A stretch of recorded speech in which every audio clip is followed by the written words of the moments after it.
curtain. Excuse me. Unlike you, I just ate pizza, which is much less healthy than lentils. God, I wish I could eat some pizza. That sounds like what I want. Let me make sure we're working on YouTube. We are. Hello, welcome to Derps Talk About Games. I'm your co-host, Mango.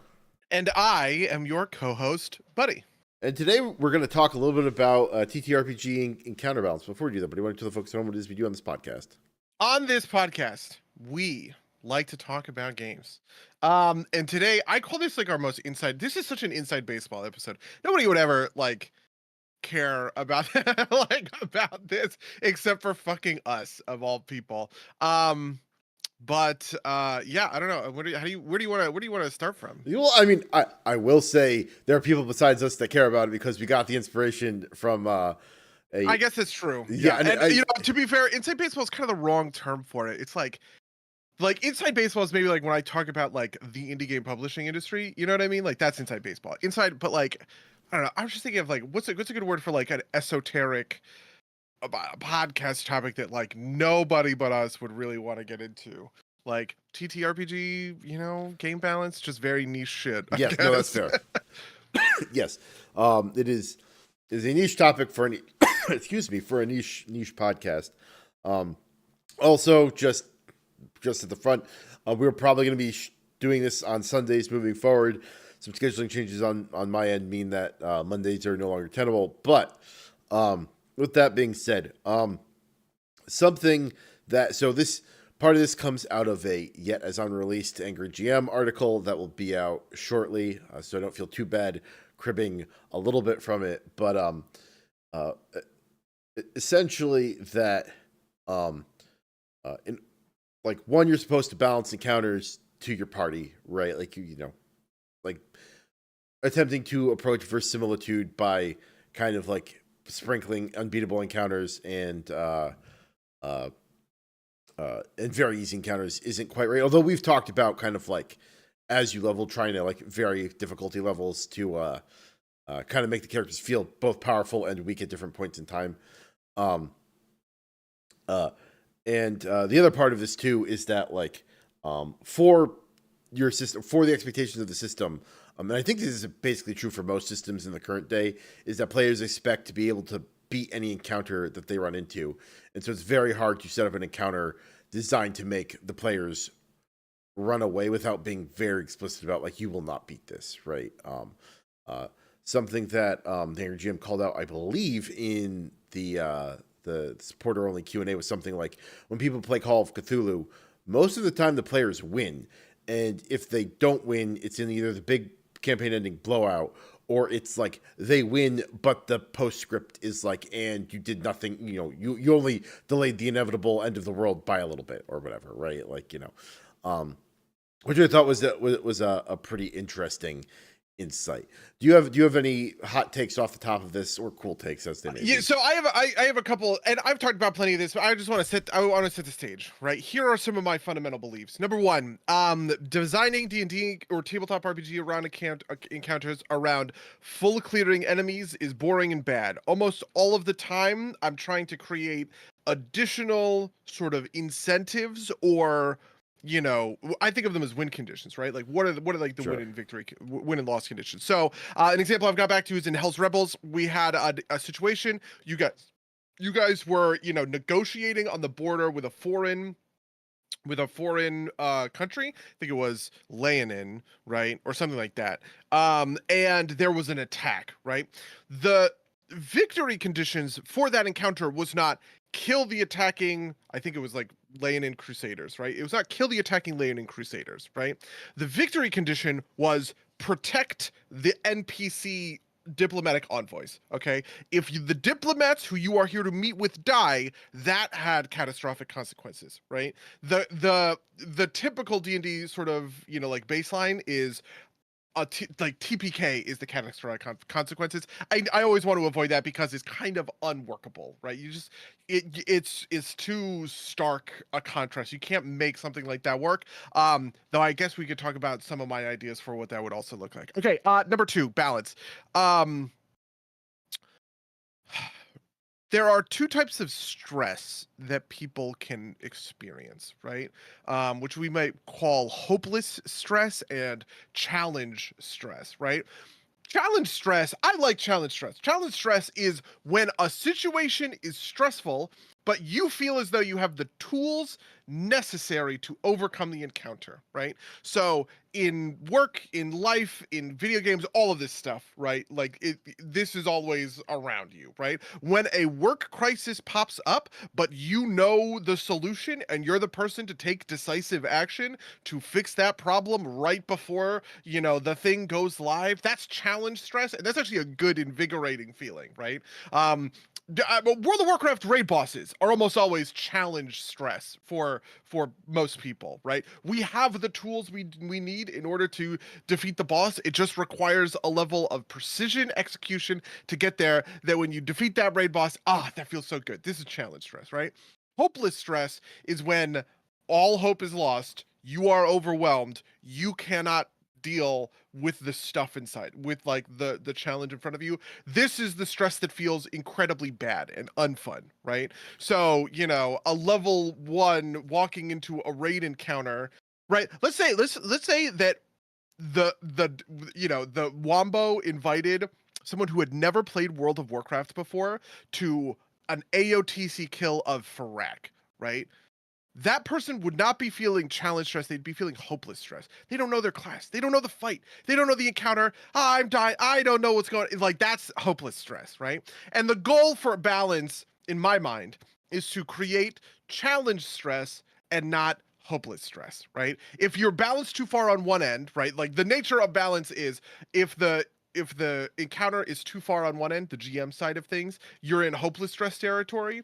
And if it's too far on the player's end of the situation, there's no challenge, so there's no stress, right? If you know you can just breeze through these things, that doesn't feel, that doesn't feel good. And then the third sort of fundamental belief I have is that you have to include clear road markers for progression. Something that I think people this is also something I've talked about before, where players are fighting the same enemies at different levels and watching as enemies that used to be the most difficult thing that they have ever fought become rote, because they not only understand them but also have gotten more powerful, and the enemies have stayed the same, right? So, for instance, in my current game, they are fighting beastmen. They ran into a group of beastmen, and they're level 3. They ran into a group of beastmen, and they didn't fight them, but there's a minotaur, right? So there was a minotaur, which is a beastman, monster, real quick, whatever. I'm Sure. gonna just peer off camera for a second. Keep talking. I'll be back. Okay, so they encountered this minotaur, right? The minotaur would have been a very tough fight for them, right? This would be a challenging fight for any group of third level NPCs. But you can imagine that in 3 levels from now, right, when they're all level 6, they have gained a bunch of proficiency bonuses, they've gained magic items, they've gained class features, right? And they run into a minotaur out into the wild. They're going to have a pretty easy time, right? The minotaur is not going to pose that much of a challenge to them. This is what I would call a challenge marker. These are important for encounters because otherwise what you end up doing is sort of WoW sort of does this in a way, where it just like, because everything is balanced to the character, it makes progression feel worthless. It's like, why am I leveling up and getting more powerful if every encounter is perfectly balanced to be challenging for me, essentially, right?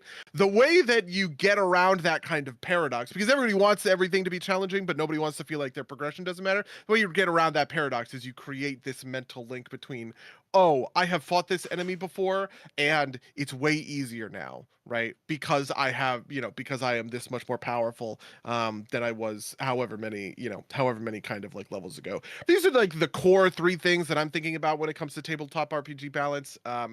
And like this is this is like the bedrock that I build stuff out of, I No, guess. so that makes a lot of sense. I like a lot of that. I think a lot of it also sounds informed of video games, which I think is True. I don't want to say it's good or bad on its face. I think it just is what it is, right? Like uh I think I am about 80% with you about like always having other objectives. I think it is fine to have filler fights where like some of it is just kind of like kill the thing.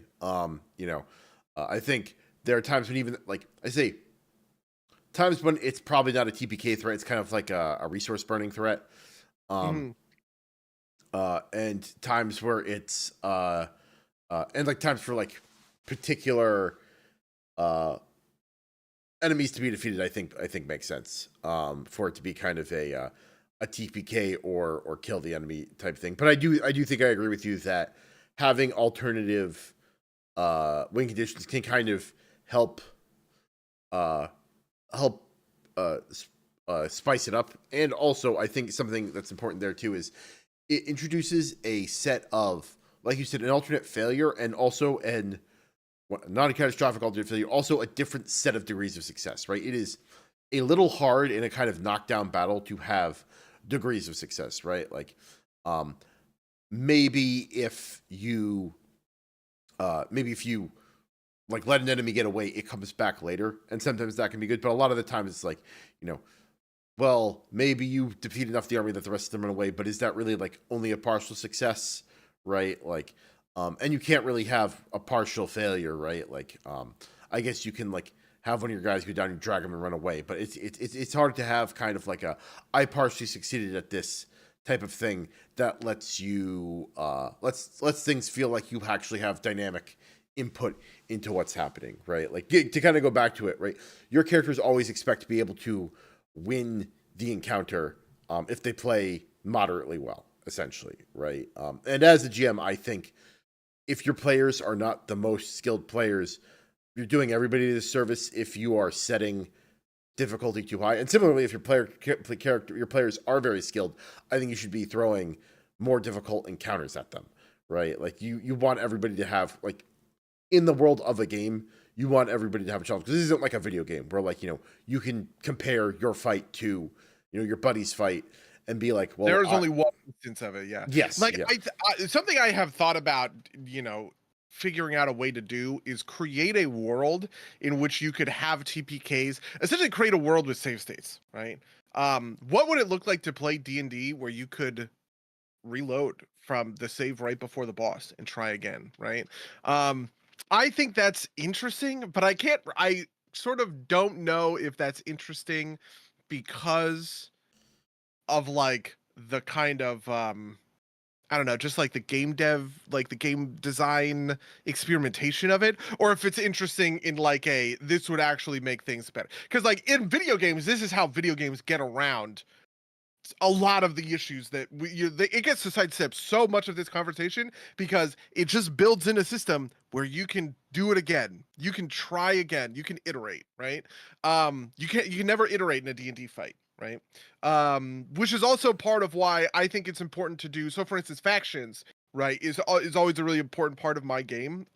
Even if so beastmen, all beastmen have burning blood. When you hit a beastman, it spurts some blood. You have to save to make sure you don't get infected, kind of thing. These were like rules that I introduced in Pathfinder, the rules that I'm using again in my sort of like D&D 5e game. To me, it's important to have sort of monsters that are legible to people at a glance, even if they've never fought one before. So for instance, when my players fought their first pack of beastmen, they get introduced to this mechanic. Okay, somebody got infected by burning blood. All right, they cured the burning blood. Okay, cool, we understand. You can get infected with burning blood. It gives you a level of exhaustion, does some other stuff, right? um but I need to be able to show players some dynamic way that they can like walk into an encounter with stuff they've never fought before, like this minotaur, right? And understand at least a portion of how it works.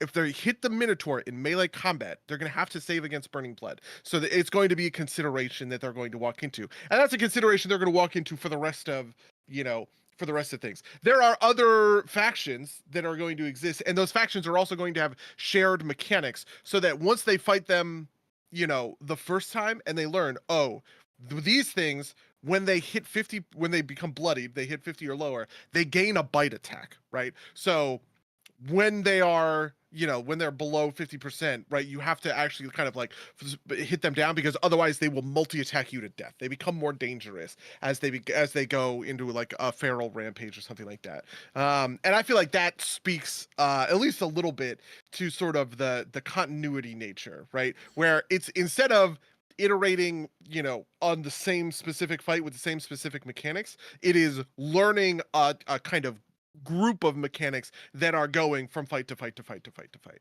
Yeah, no, I actually think that makes a lot of sense. Just to jump back a second to your kind of save state idea, I have read about, I don't know if it was a real campaign or a theoretical campaign, it might have also been from the Angry GM, where the kind of diegetic hook of the campaign was that when your characters died, they kind of respawned in like in a room, like I think it was like in like underneath the dungeon, or like underneath the castle or something, and they crawled back out, and so they could retry, and so that was like an interesting way to handle it. But part of me wants to say, like, kind of like, and you could do that with save states too, right? You could be like, everybody's wearing the time warp belt, and if they die, and if the party TPKs, the belts all activate, and everybody. You could honestly even do it by just saying that, like, oh, that was actually a dream. One Right. of you just had a bad dream about what happened, and now you get to do it again, right? Like, right. It's like the Prince of Persia frame, right? It's like, wait, no, that's not how it happened, and like, exactly, exactly. But like, the reason I want to push back on that a little bit is, the reason video games kind of have to do that in a way, is because there's not a person at the helm, right? Like, there's not and one of the strengths of a TTRPG is you have a human being running the game that should theoretically be able to dial in some of the difficulty there. And again, it's a bespoke thing, right? Or not quite bespoke, but it's basically a bespoke encounter each time. And so, at that point, there's like I think at that point it pushes in favor of like just kind of like making beatable encounters, because like I think part of it too is that at the end of the day, like, even if you save stated and replayed an encounter in D&D, with the exact same moves, you might get different results because of the way the dice fall, right? It's not like we're talking about like setting a random seed for the run, right, and like making sure the dice always roll up the same way. So I think it's a little bit tougher to execute on.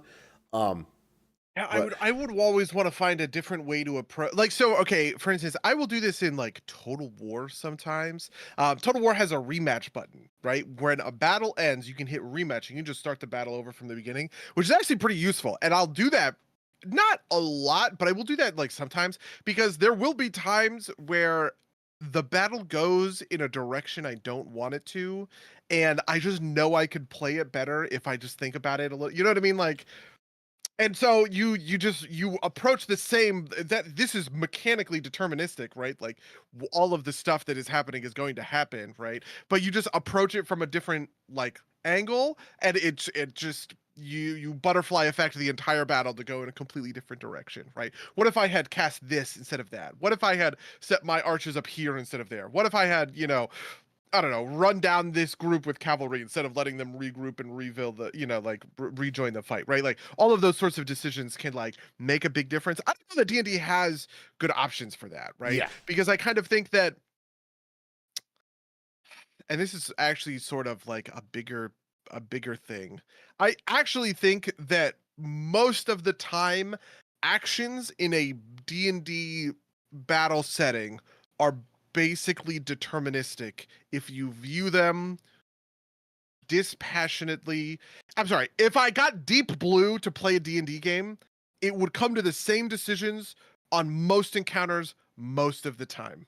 Do you know what I mean? Like, I actually don't think all that there really is all that much strategic diversity between any two encounters, and quite a lot of the strategy of the encounter is deciphering on the fly how it works, right? You would lose so much by being able to replay an encounter you have already played, that you would just be able to game out what every optimal term would be, right? The fog of war there is the only thing that prevents that, essentially. Yeah, I think I'm with you for some. I don't think it's quite as bad as you're portraying it. I think some of that is just kind of like a lot of encounters are kind of like, here's a room, here are 4 things to kill them, right? Which I think is just like poor encounter design a lot of the time. But I do think I think you're speaking to something that's like fairly true, which is I think this is actually because things are, a lot of things aren't deterministic, if this makes sense, right? Like if there are 4, there's like 4 goblins clumped, I should probably throw a fireball there, right? Like I should probably always do that, right? But the outcome of that is based on like a reflex save, right, from the goblins, like how well that fireball works. And because that's so random, sometimes choosing like there are options that like are maybe more reliable, right? Like maybe if I'm a fighter, I don't like, and I've got access to fireball through like some like harebrained way, and I don't actually have as high a save. Maybe I'm better off going and hitting something. But I think because of these things that you're talking about, right? Like you can go calculate the expected value of any particular action and determine which one is optimal. But I think that so for instance, it is objectively correct if I'm a fighter in melee with a guy for me to attack that guy with my attack action, right? You can't and maybe that the guy has a low AC and you have a 75% chance to hit, but you miss twice in a row with your attack and your extra attack. That doesn't suggest to Deep Blue in this scenario, right, that you should have done a different action. It just came out poorly, right? So like I don't actually think that changes your act. I don't actually think that changes the sort of deterministic outcome of the action. It was still correct to attack twice, even if you happened to whiff both times. Yeah. I mean, I also think part of it is also like you said, like there's like the fog of war aspect of it, but I also think part of that is that because there's a human being piloting the other side of it, right? It's you can actually introduce variation that way. Like you run the same encounter twice, there's no reason why like a goblin doesn't make a different decision each time. Because there is a version of the, and part of this is too, is that like it is hard, I think, to tune and counterbalance to like encourage player interaction is what I'm going to call it. Because like let's assume that there was a like you said, you're a fighter, you're face to face with a goblin, right, or some enemy, and you could either shove or hit the enemy, right? Like maybe there's an argument that you should shove it because it will get it closer to this other enemy, and then your wizard can come in and go lightning bolt it. But if that's like I think there are interesting decisions to be made there if players are thinking that kind of way, right? Or like talking to each other about like getting that kind of tactical setup to happen. But I think that a lot of that runs counter to a lot of expectations. And so that doesn't happen as often. And so that I think that's a piece of this puzzle, is that players expect to kind of atomically make their decisions, and I think that leads to what I will call, what you've called like Deep Blue style play, right? Like if each player is acting independently and thinking about their kind of locally maximal effective thing, I think it gets a lot closer to that than necessarily has to be if you've got like a wider range of. Oh, I'm sorry. When players are thinking locally, they are farther from Deep Blue style of play, or they're closer. They're much closer to it. Right. Really, I think the opposite is true, right? Because when I think of how I play Baldur's Gate as a single player and I'm managing 4 different NPCs, they are all working in tandem in a way that Deep Blue would work. Whereas when you have four people who are locally all maximizing their own kind of prisoner's dilemma, individual kind of like power in any scenario, they are not working in concert, and their lack of working in concert is, detrimental to Sure, deep blue but style but play. the difference there is that you're controlling every single person in the Baldur's Gate scenario, right? Like, I think there's imperfect coordination across people, and if part of this is just like the set of variables is smaller when it's just like if you were thinking just about your character, the set of variables that you are considering is smaller than the set of four people together, right? Like this is what I think this makes sense to like if you are controlling all four characters, then there is more potential for deep blue style play because you can control every single aspect of it and you can um, maybe do those combinatorics. But I think if you're playing across multiple players, that makes it harder to execute. I also think that Right, but does um, that take it farther from deep blue style play? I'm sorry, you said it was moving closer to deep blue so style play. maybe I was unclear about what I meant. Okay. If the game is set such that players don't really have to coordinate with each other, right, and still win the encounter, right? If fighter can locally decide I need to hit this thing, like I either need to hit this thing or trip this thing, right, and will likely come out ahead in the encounter, and the wizard just has to decide whether I need to, magic missile the big baddie or like fireball the group of little baddies. Then that's a little bit more deterministic versus if the difficulty of the encounter is such that the players have to coordinate with each other to have a chance of success. Interesting. Okay, I see what you're saying. Yeah, so we do agree. It's just coming at it from a different. Yes, yeah. Yeah. That definitely does make sense to me. It is interesting to think about setting a difficulty such that players need to have a kind of like a coordinated response, because I don't know that I think players do that. Like, I don't know how I as a GM can balance on, Yes. for that, because I expect players to be uncoordinated. So for instance, I expect players to have different priorities in my encounters, right? There are going to be some players, for instance, a priority for a ranged player, a very high priority for them is to stay at ranged, is to stay out of melee without getting kind of hit, right? A priority for a melee player is to get in the thick of it, right? To get in like melee. But I don't think that uh those two players are thinking about one another all that often, right? It's not super common when I see someone playing a fighter that they are going to engage a target that is about to go like beeline it to their squishies, right? Like they're just thinking about attacking the person closest or in front of them, or that is the biggest kind of like melee threat or whatever, like, or whatever else, right? Um, I feel like the only way to do that is to kind of like introduce some kind of like extra objectives. So, for instance, with these beastmen in my 5e game or whatever, it didn't work this way. The encounter was designed. There were 3 melee beastmen, 2 with spears, 1 with an axe. Okay, and then 1 with a bow and arrow, and he had a war horn, right? And the bow and arrow beastman was trying to blow his horn to alert the other beastmen nearby, right? And the goal of the players is to do a little bit of damage somehow to the bow beastman every turn, which essentially interrupts his cast, right? He, at the end of his turn, he pulls out his horn, he's going to put it to his lips. As long as the players can disrupt that in some way, they cast a spell, they hit him with a little bit of AoE damage, they hit him with a range attack, whatever, right?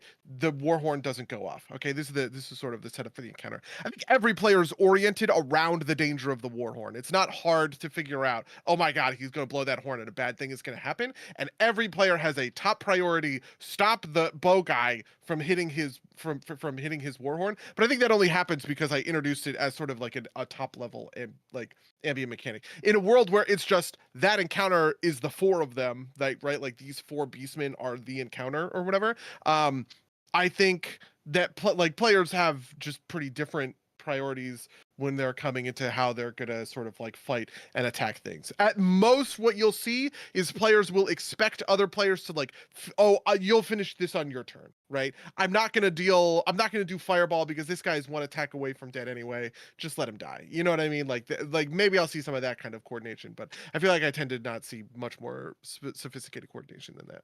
Yeah, no, I think I agree Is that, with I'm you. sorry, now that I think about it, is that what you mean when you say building an encounter around coordination for difficulty?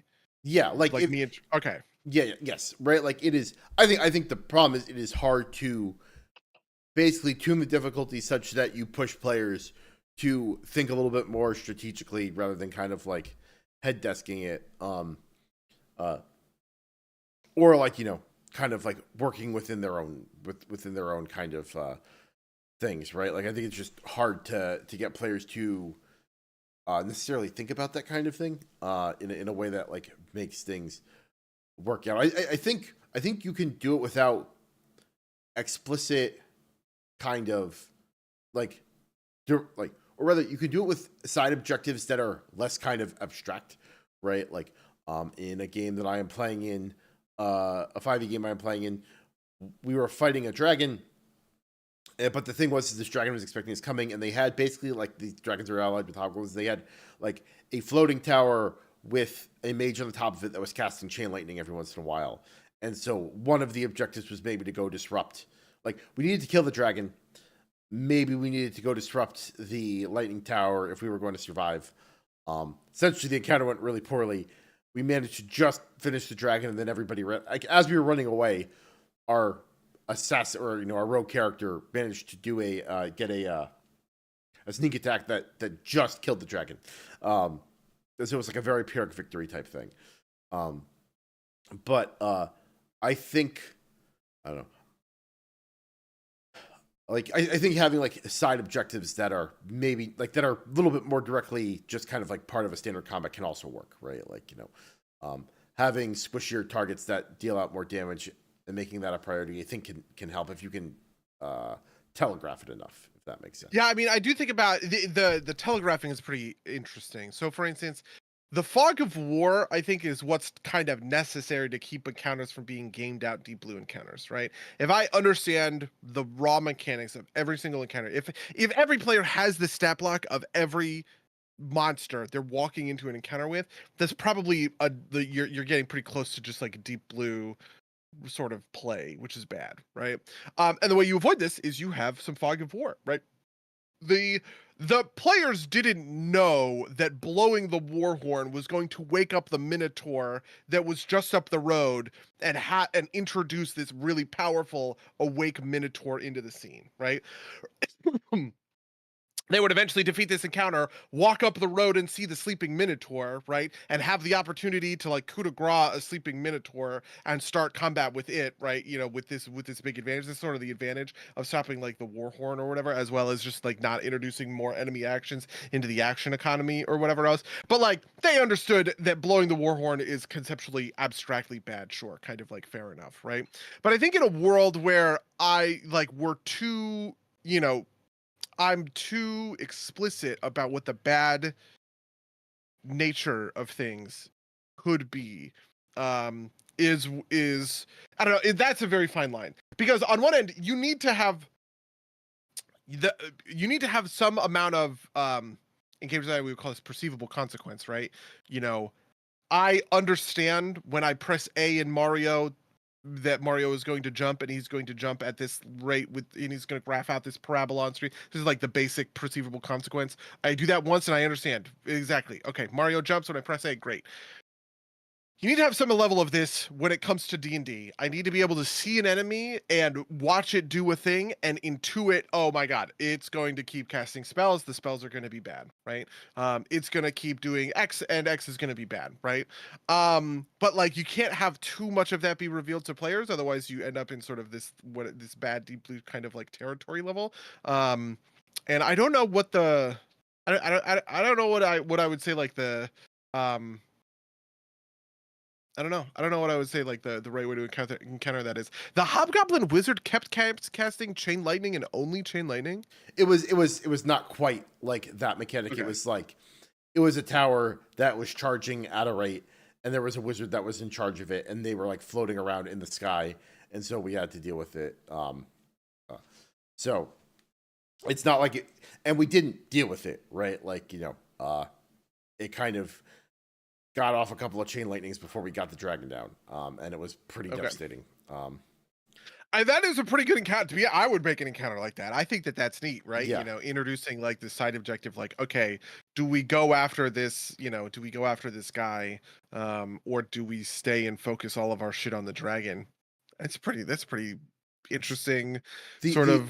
The other ticking time bomb is there was a second dragon like flying in that we knew about. But basically, there are these two dragons. It was like Scar and Seer, and one of them's a fighter, one of them's kind of like more of a mage. And we found the fighter, and he's with this tower, and then we see that one of them like lights the signal, and we like somebody looks is like, oh, Seer's coming, right? Like, and so how are we going to deal? Like, it was open to how we were going to deal with it, right? It's a player run RPG, it's a DM run RPG, but it's like somebody went down, we're rolling poorly, we need to get out of here, and like Scar looks pretty bad, and it's like, should the rogue take a parting shot? And it's like, yeah, the player wasn't there, so we were like, yes, you should. That's definitely what he would do.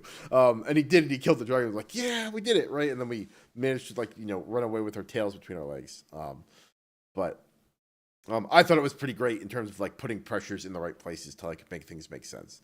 The running away is a really interesting. I feel like I am very bad at communicating with players that they ought to run away. This is actually something I've built into 7th Expedition.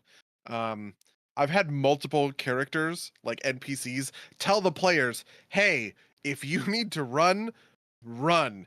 It's an option. You can just leave. If it sucks, hit the bricks. Okay? Like, that's like a real thing. And they ended up doing it, right? They actually did it with the Minotaur. Because the tension pool, the complications of the tension pool. I think the Minotaur woke up, or I'm sorry, the other, like a bunch of other beastmen showed up. And I was that was sort of planned. I knew they were going to encounter these other beastmen, but it wasn't necessarily before they dealt with the Minotaur. And so this other beastmen showed up, and they were just like, "We run." And I was like, "Yes," but like, yeah, I feel like convincing players to run is really tough, and also convincing players that like you can abandon a fight that has been going poorly. Is also like a tough sell, because like, why wouldn't the bad guys just chase you if they have the initiative, if they're close to winning, right? Why wouldn't they just like chase you down? And I think that's like, interesting calculus to sort of game out, right? And you can introduce chase scenes where you now have guys who are chasing you, and maybe you're laying traps, maybe somebody falls behind, right? There's other stuff. There's also stuff that you can do with like conditional losses, right?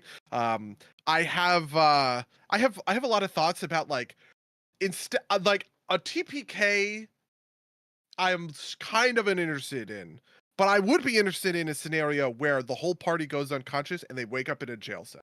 Right. Yeah. Now you have to figure that out, right? Or you leave one person behind, and now you need to go get that person. They have been captured, right? Like that's something that's always kind of like on my mind, those sorts of scenarios. But I just feel like it's very odd or rare that you would even get to that kind of a position in most D&D games. No, I agree, and I don't think the DM was trying to get us to retreat. Like, I think that the scenario played out the way it did. But something that happened is part of this is we recruited some NPCs to fight with us, right? And the NPC cleric was like, I am readying my teleport away spell. Would you like to come with us on the teleport away spell? Because we need to, like, they asked, like, are we getting out of here? And we're like, yeah, let's get out of here. He's like, I'm readying the spell. Come with me, like, let's jump out of here, right? And so there are ways to pull those levers, I think.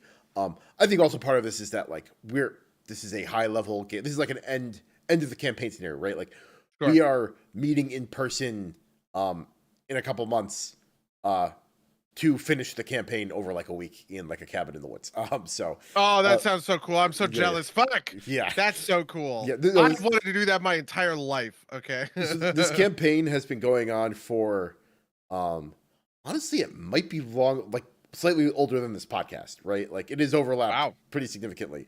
It started when I was out in San Francisco, because all of us were out in San Francisco, and most of us have gone to different places at this point, and so we're getting the gang back together to finish it out finally. But I think that it's easier to do there, because I think players will be more protective of their characters if it's kind of like an endgame character, right? Like,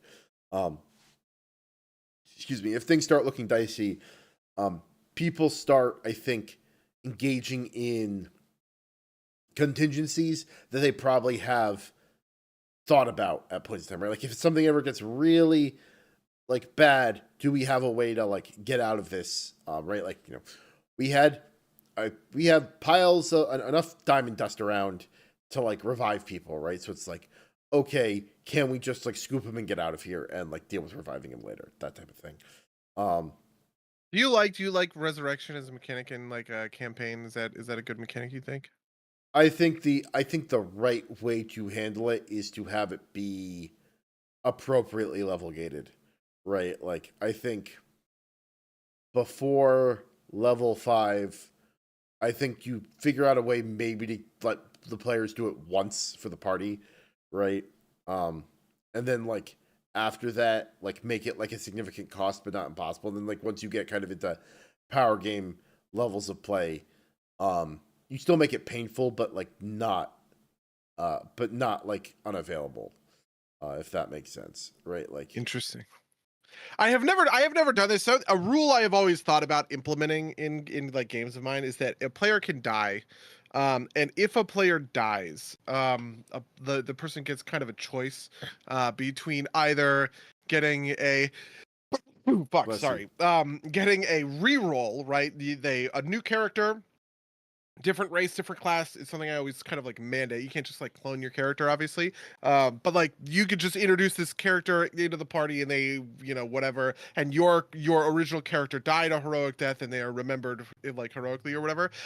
Or a version of things where your character can be brought back, but under some sort of curse, right? Not necessarily like a literal curse, but like a metaphorical curse, right? There is a price to be paid to keep your original character sort of like in the game, not necessarily mechanically, but probably on some level of story, like stuff like that, right? Like, in I think about like Jon Snow returning in Game of Thrones, and he comes back and he's kind of he's lost his sort of like idealistic luster. He's been stabbed to death by his closest comrades, right? And like he executes a child, right? Like that's some pretty brutal shit. That's the kind of stuff I feel like I would want to see from a character who died and came back under sort of like those sorts of like circumstances. I would really like want to push for some level of, I don't know, something kind of along those lines. Um, in the chat, Rice says, I've thought about making it weird and complicated in our Pirates game. Yeah, like I think that there's a lot of sort of like opportunity to do cool, fun shit when it comes to that stuff. Yeah, no, it's funny. My character hasn't really died, but we do have kind of like bad story consequences. Like my character's a warlock. He is constantly making deals that like might end up like screwing up. Like there's an elder fae in the world named Auntie Peggy who like she's like we got her help with something, and she's like, all I'm gonna ask for is a minute of your time in the future. And what that manifested Oh as, man, that's so that's yeah, okay, sure. the way it manifested at some point, Auntie Peggy's just like, I'm taking my minute now, and just controls the character. They don't know what they did when it happened, and like went and did something with the character for like a minute. It's like, wait, what happened? I don't know. Auntie Peggy took her minute, right? Like and it's like a constant source of stress for the party. It's great. Um, or like like puts like tells people to do things, and like us dealing with the consequences of that, right? Like we had to do something for her, and maybe started like a war among the different Fey courts. Nobody knows it was us, but um that kind of thing. It's a very fun campaign. Yeah, I think I agree with that quite a lot. Like the idea that there are some big story consequences to, it's probably the best. I actually think gameplay consequences are almost universally awful. It's a pretty natural game design thing for people to say, well, when you die and you res, you have 2 temporary levels, and you need to, whatever, burn those off with a restoration spell at some point or whatever. It's like, boo, tomato, that sucks, right? I think people find that super unfun, and it just makes playing the character feel like it sucks. It makes people, I don't know, like just like feel bad in Yeah, sort of a way or whatever. All it really does is introduce another kind of gold cost on top of the gold cost of buying a scroll of resurrection or whatever, a scroll of raised dead. In sort of the true like raw, rules as written sort of like approach to kind of like death and resurrection. I also, interestingly, Arai chat says, I think forcing people to go to do some big cool pilgrimage quests to revive your companions over get big diamond, this like sort of speaks to kind of like what I'm so what I'm sort of getting at. I think there's a couple things here. One, I will say that like I think you can make resurrection have a mechanical cost if it's like a standard kind of temporary thing, right? Like for a day, maybe a week on the outer edge, you take like, a -2 to a check or something, right? Something that naturally expires, that's not like permanent enough that you feel bad about playing the character, but also like, makes it so that like you can't just be like, oh, we threw Steve into the like meat grinder and we like, sprinkled some diamond dust on him and there was no consequence for it, right? Yeah. I think to Arahe's point, I think that that this is what I'm talking about when before level 5, one of them 5 to 10 possible but hard, 10 and up, doable but painful. That's like a very very rough sketch, but like 5 and below, like what those markers for me are doing is like it is kind of get big diamond, but like the process of getting big diamond is probably out of the reach of most players, right? Like and so you can make it like, you can make it a pilgrimage to go get big diamond, right? Like it's like, we need to revive Steve, we need to go find 1,000 GP worth of diamond dust. GM, we need to, we were asked around town about finding diamond dust, right? That That's interesting. I actually almost always think it's Battery wrong to low. do a pilgrimage, because that kind of implies like the player character who died is not on the pilgrimage, and I feel like that's bad in a lot of situations. I Charging almost battery. always I want to make sure that everybody is playing, essentially, right? Like I don't want to write somebody out of the campaign even temporarily. And so a version of things where somebody comes back and they come back pretty immediately, but they come back with some level of like foreboding consequence, right? They went to hell and the gatekeeper of hell said, "You know what, buddy? Head on back." And you're just like, "Why the fuck did the devils in hell just let me walk back from death?" Right? Like that's got to be a thing, right? Like that's probably like a better version in my mind. Sure. Something sides, or you do something like you could do something like somebody is like maybe you could somebody's temporarily cursed, right? They come back but they're real fucked up, they have some thing, and you have to do the pilgrimage to sort of remove the curse. That you could maybe convince me that that's kind of like the right approach, but I don't know, I don't really think about it. It's not common that I'm trying to kill characters, right? Sure. So I don't even think about these rules under most sort of Yeah. circumstances, when I know there are a lot of GMs who are like always thinking about kind of like killing characters. Yeah. No, I mean, I also think that I'm a kind of like very dice lay where they may type of person, and so like sometimes it happens. But I think like the way you get around that kind of thing is like either Governor Harvey lends the party 1,000 GP worth of diamond dust, so Steve coming back immediately, but he's got a favorite at Harvey has conditions on that, right?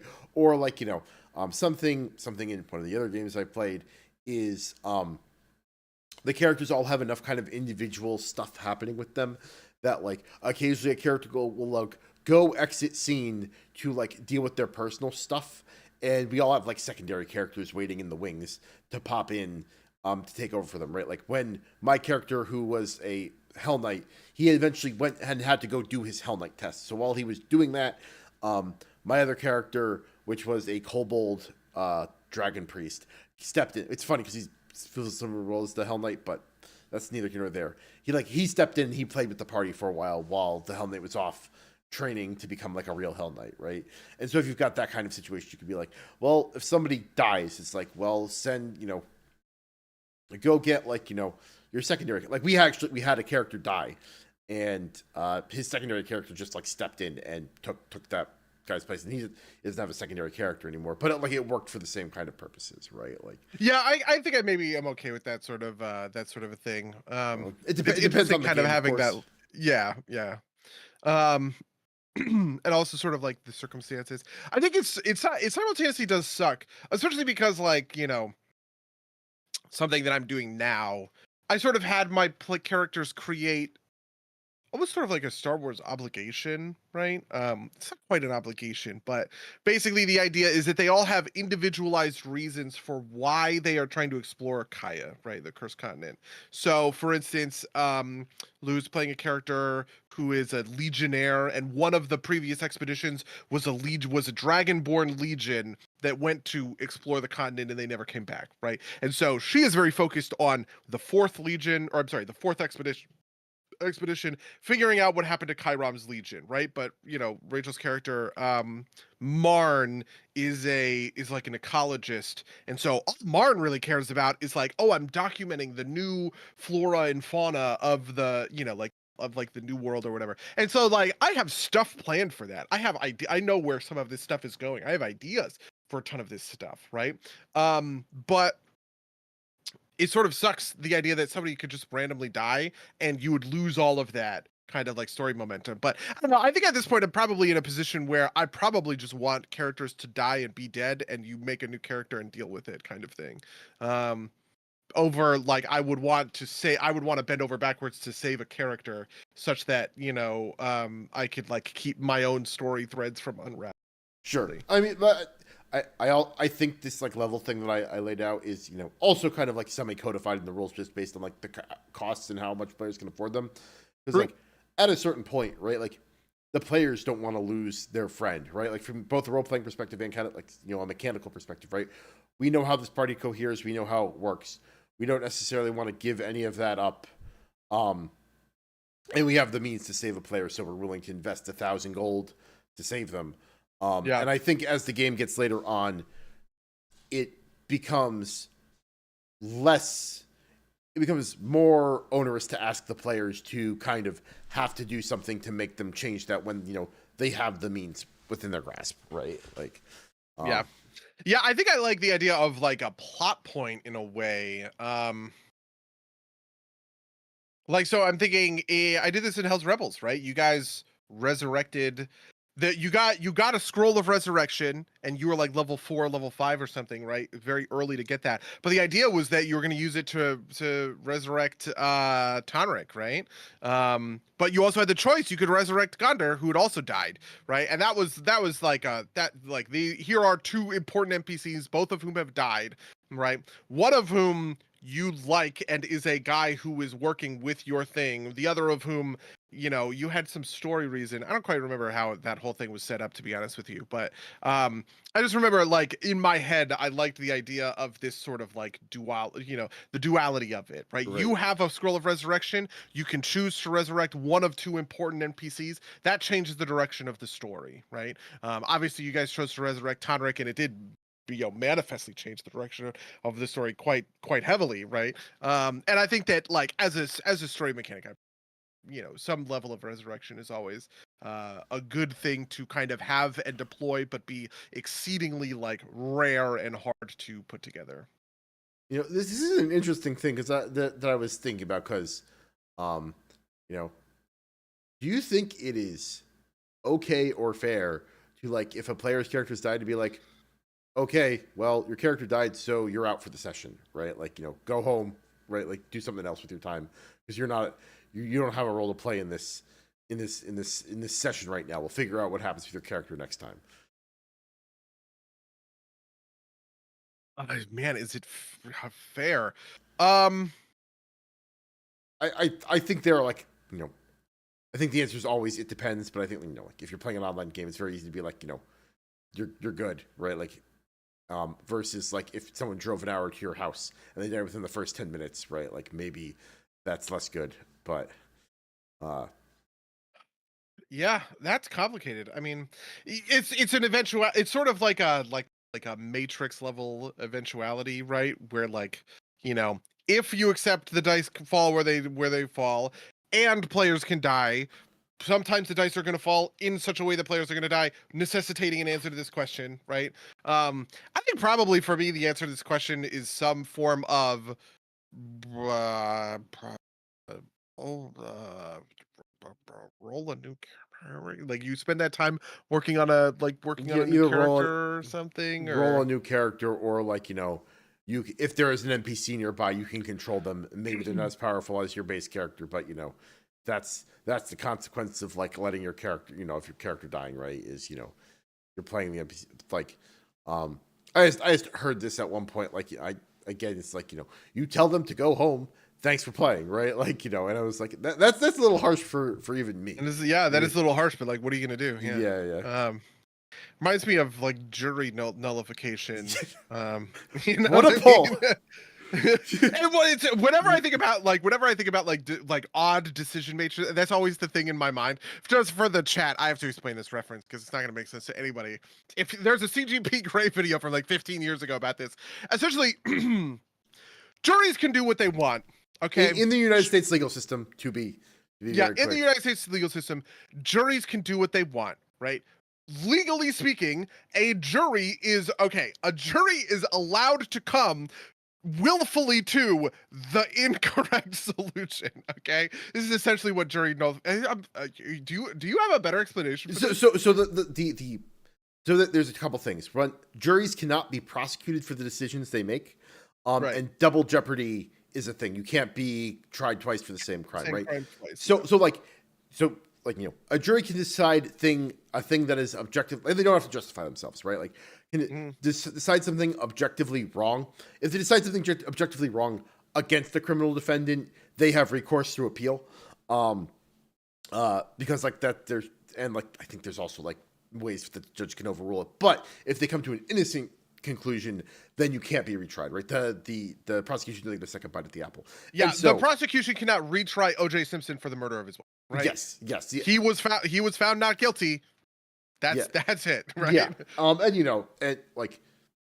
But what jury nullification says is that because of these two things, then the emergent property is juries can nullify unjust laws, right? Like if let's say you get arrested for I don't know, having hair that is too beautiful. The state of Gavin Newsom has decreed, you cannot have hair as beautiful or as luscious or as long as Buddy Solaz. And then you get brought up, you get arrested, you get brought up in charges, and the jury decides this law is a crock of shit.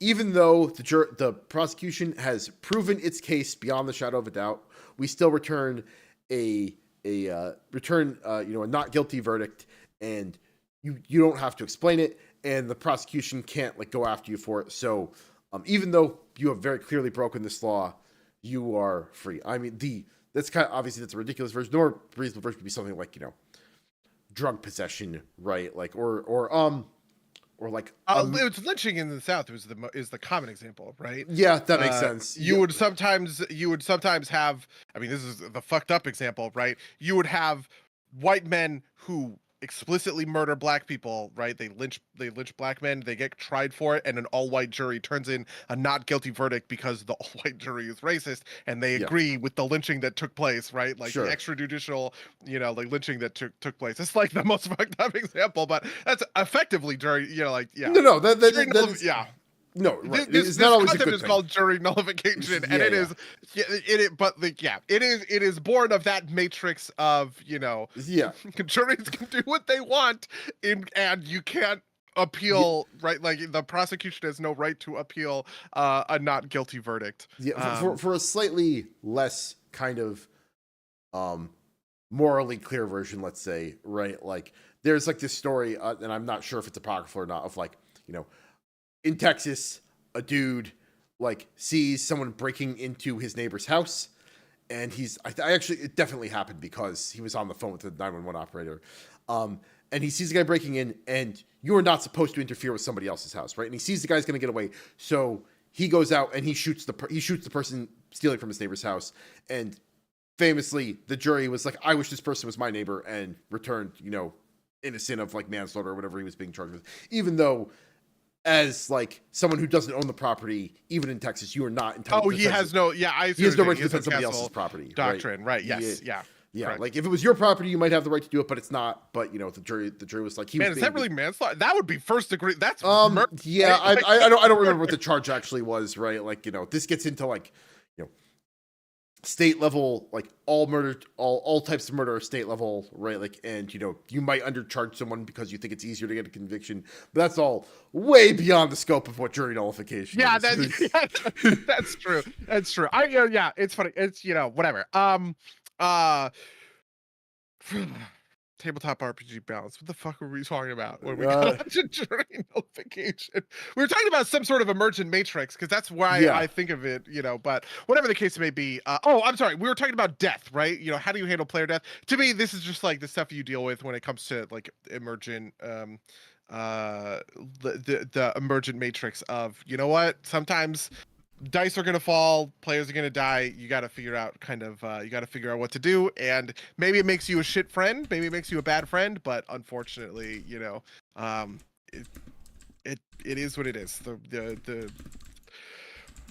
you have to figure it out, and you have to sort of deal with it. I do want to talk a little bit about when it comes to balance. One of the interesting problems I feel like I've had when it comes to being a GM. As a GM, I find, how do you deal with player anxiety around sort of what we've described as the fog of war? So, as a GM, I feel like I design encounters that are actually sort of pushover encounters, but I will have players freaking out about it because they feel so under, like whatever, under equipped to deal with the kind of the issue or whatever. Um and I understand where that anxiety comes from, because it comes from the fog of war. They don't have perfect information. I do. I have deep blue clarity. They don't, essentially, right? Um, and that creates a ton of anxiety for them and how they play. Do you feel like players have a good estimation of their own power? Do you feel like players are frequently anxious? Do you ever feel like players are overconfident about their own sort of like skills and abilities?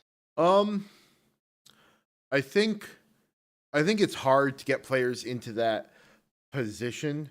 I think it happens sometimes, but I think you're right. Players are mostly nervous. I think there's kind of like a attitude that even if your GM is reasonable, you expect the GM to try and screw you, or at least the dice, right, to try and screw you. And so I think it's hard to be overconfident. The only times I see overconfidence is when um players expect that surely there aren't three traps in this room, that kind of thing, right? Um but that's the closest I ever get to. I think you're mostly right there though. Yeah. I don't know what a good way to deal with that is, because like on one end I feel like there's an inherent interest in balancing, which comes from, I want to manage a player's expectations. I want to help that player.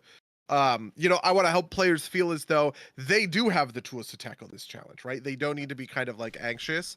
But also at the same time, if I am lowering the difficulty of the challenge, I know that the fight goes from, reasonable to a pushover kind of thing. Just because I can do sort of the math in my, I can do sort of the math in my head. So yeah, I don't know. I don't know what that feels like. Yeah. Um I think it's also just I don't know. I just think your players are going to feel like it's hard to convince players of something different than what they already believe, if that makes sense, right? Um, I think most players expect to be able to defeat a challenge that's set in front of them, but they don't necessarily expect to get away with it scot free, if that makes sense, right? Yeah. I think if you at least the groups I've played with have expected to need to be careful in order to succeed, right? They expect a level of tactical challenge there. And it's an interesting sort of writer is like, how do you think about balancing players against, how do you feel about balancing an adventuring day over the course of, instead of a balancing a an individual encounter, right? So we've talked about this a little bit before, that like players sort of expect to walk into encounters with like all of their stuff. But something that I was really sort of doing when I came to, when I was describing this Warhorn, the Minotaur or whatever, something that I really wanted the players to do was overinvest in this first easy fight, right? Such that when they get to the Minotaur, now they're in some danger. They have blown spell slots. They have used their lay on hands, right? This Minotaur is going to fuck them up, which, to be fair, would have happened if they had chosen to fight the Minotaur and they instead chose to run, right?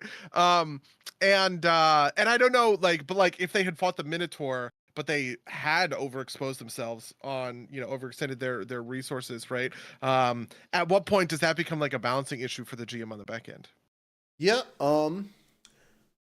I mean, I think that you. I think some of this has to come from. This is another thing I'm cribbing from being your GM is comes from player investment in the game that is outside of anything mechanical, right? sometimes the players like this is kind of like part of the 15-minute adventuring day problem, right? Like, players need to feel like doing a 15-minute adventuring day is lame, right? And that they won't do it unless like they won't do it every time just because it's optimal, but they might do it if they have to, right? Like if for instance, right? Let's say I had chores to do around the house, right? And I had to, you know, dig a rock out of my front yard. I had to like vacuum the house, and I had to, like sweep the driveway, right? Like if I dig the rock, like I might vacuum the house and sweep the driveway in one day and not worry about it.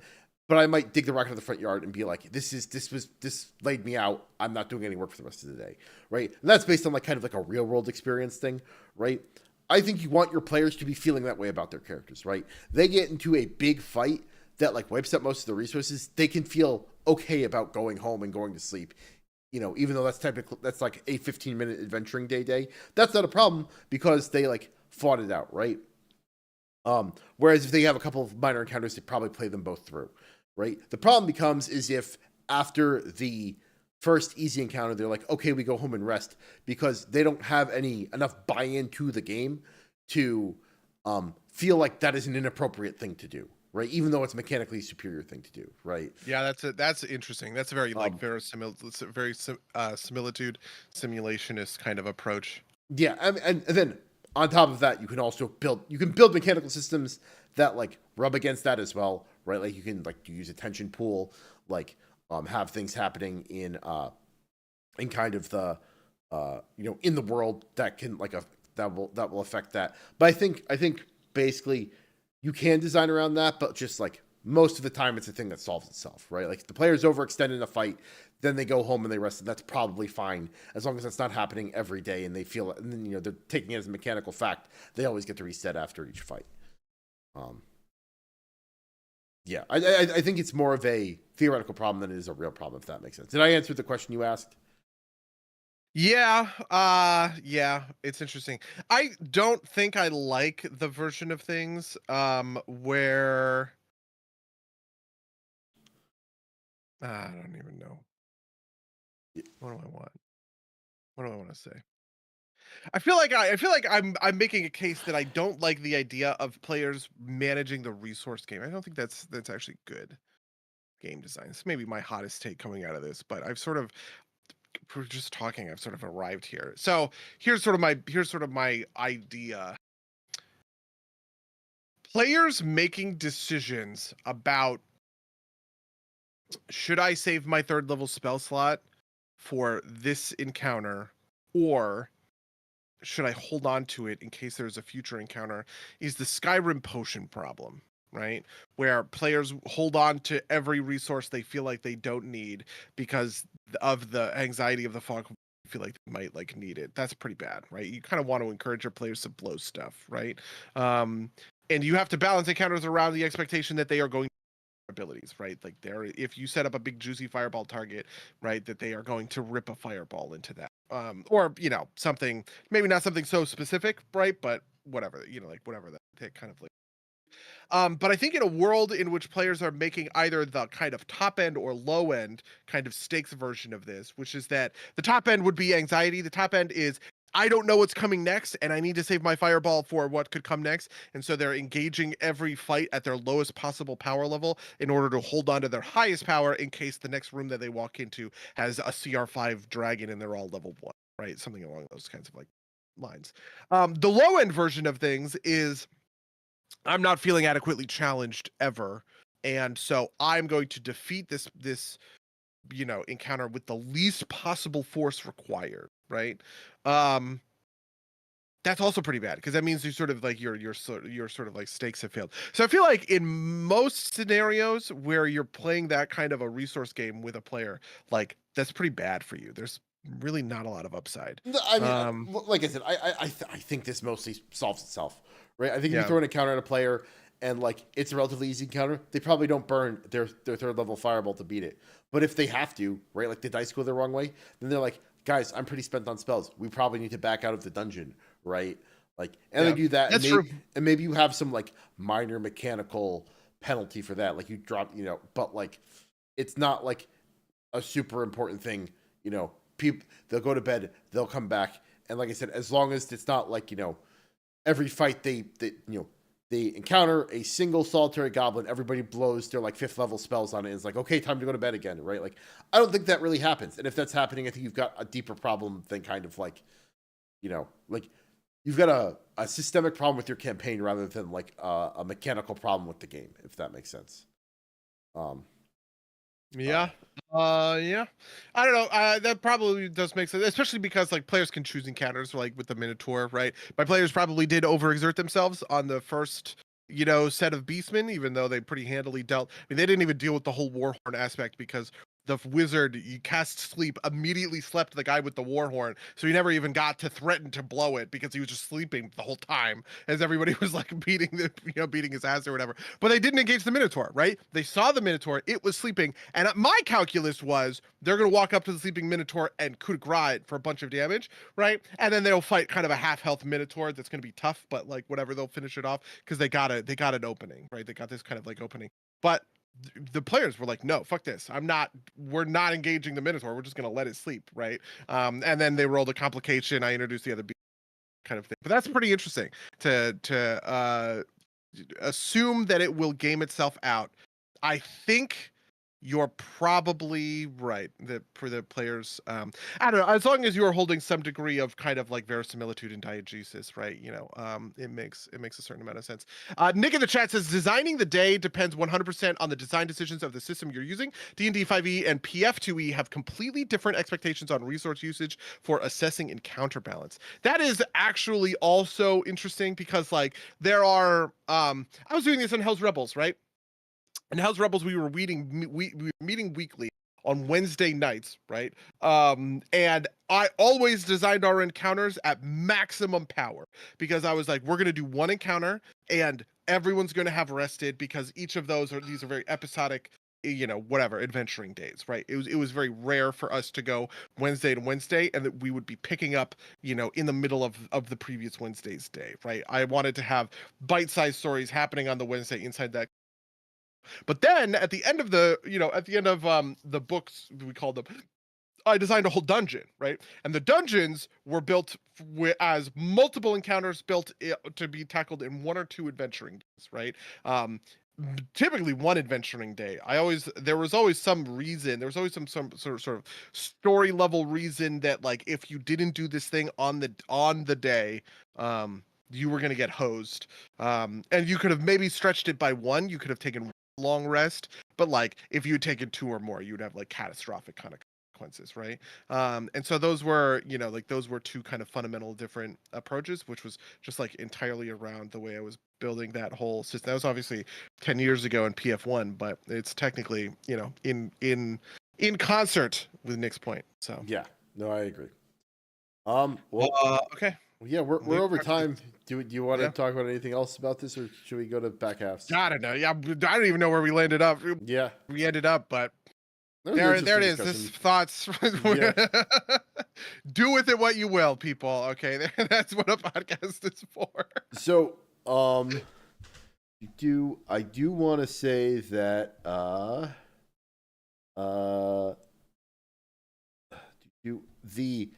So for the shooting that I talked about during notification is called the Joe Horn shooting controversy, and the grand jury returned no bill. So which is like an even weirder thing. Like that doesn't happen. But it became like a kind of a culture war thing. So I think that's kind of why it happened. That way. Maybe. It's like you know what? I'm not even gonna mention it, but whatever. We can talk about offcast, I guess. There's a bunch of good examples of this, actually. Yeah. I mean, and there are some that are good. There are some that are bad, of course. Yeah. Look up jury nullification. It's an important thing to know about. Anyway, what has been happening with your week? That's a good question. So it's been 2 weeks, right? We didn't record. So I played quite a lot of Mists of Pandaria Remix. We're probably gonna do an episode on it, but I imagine later down the line. How much of it are you planning to play Mists of Pandaria? I am planning on trying to get 1 character to cap, maybe a second one if I'm really enjoying it. But you know, that's basically it. Like there are other things that might take my time, which is Okay. kind of could be the big limiter. Yeah. Yeah, I mean that's sort of I'm sort of juggling 3 games at the moment. Probably my big 3. These are like my main 3 games. Number 1, we've got WoW, right? I'm playing some level of sort of like retail. I'm not trying to go hard this season, but I do want all the Mythic Plus portals, right? I want to get Keystone Hero just because there's always something tied to that achievement. Though I don't actually know if that's true for season 4, but just because it's a truncated season. And then obviously I'm playing a certain level of Miss Pandaria Remix, which has been pretty fun. I've actually asked for this kind of content for a long time. I've pitched it on this podcast. The idea of playing a seasonal WoW character who is like going through an expansion. This is a much more maximalist version of what I had personally pitched, right? Where there's dungeons and there's lockouts, there's all these extra sort of game systems. You're adding all this stuff to your character that you're not normally sort of adding. This is all wild shit that I had never pitched, but hey, we'll see where that kind of goes. Number 2 is Hearthstone. I've just been playing a lot of Hearthstone Battlegrounds, which is an auto battle. This is my version of TFT.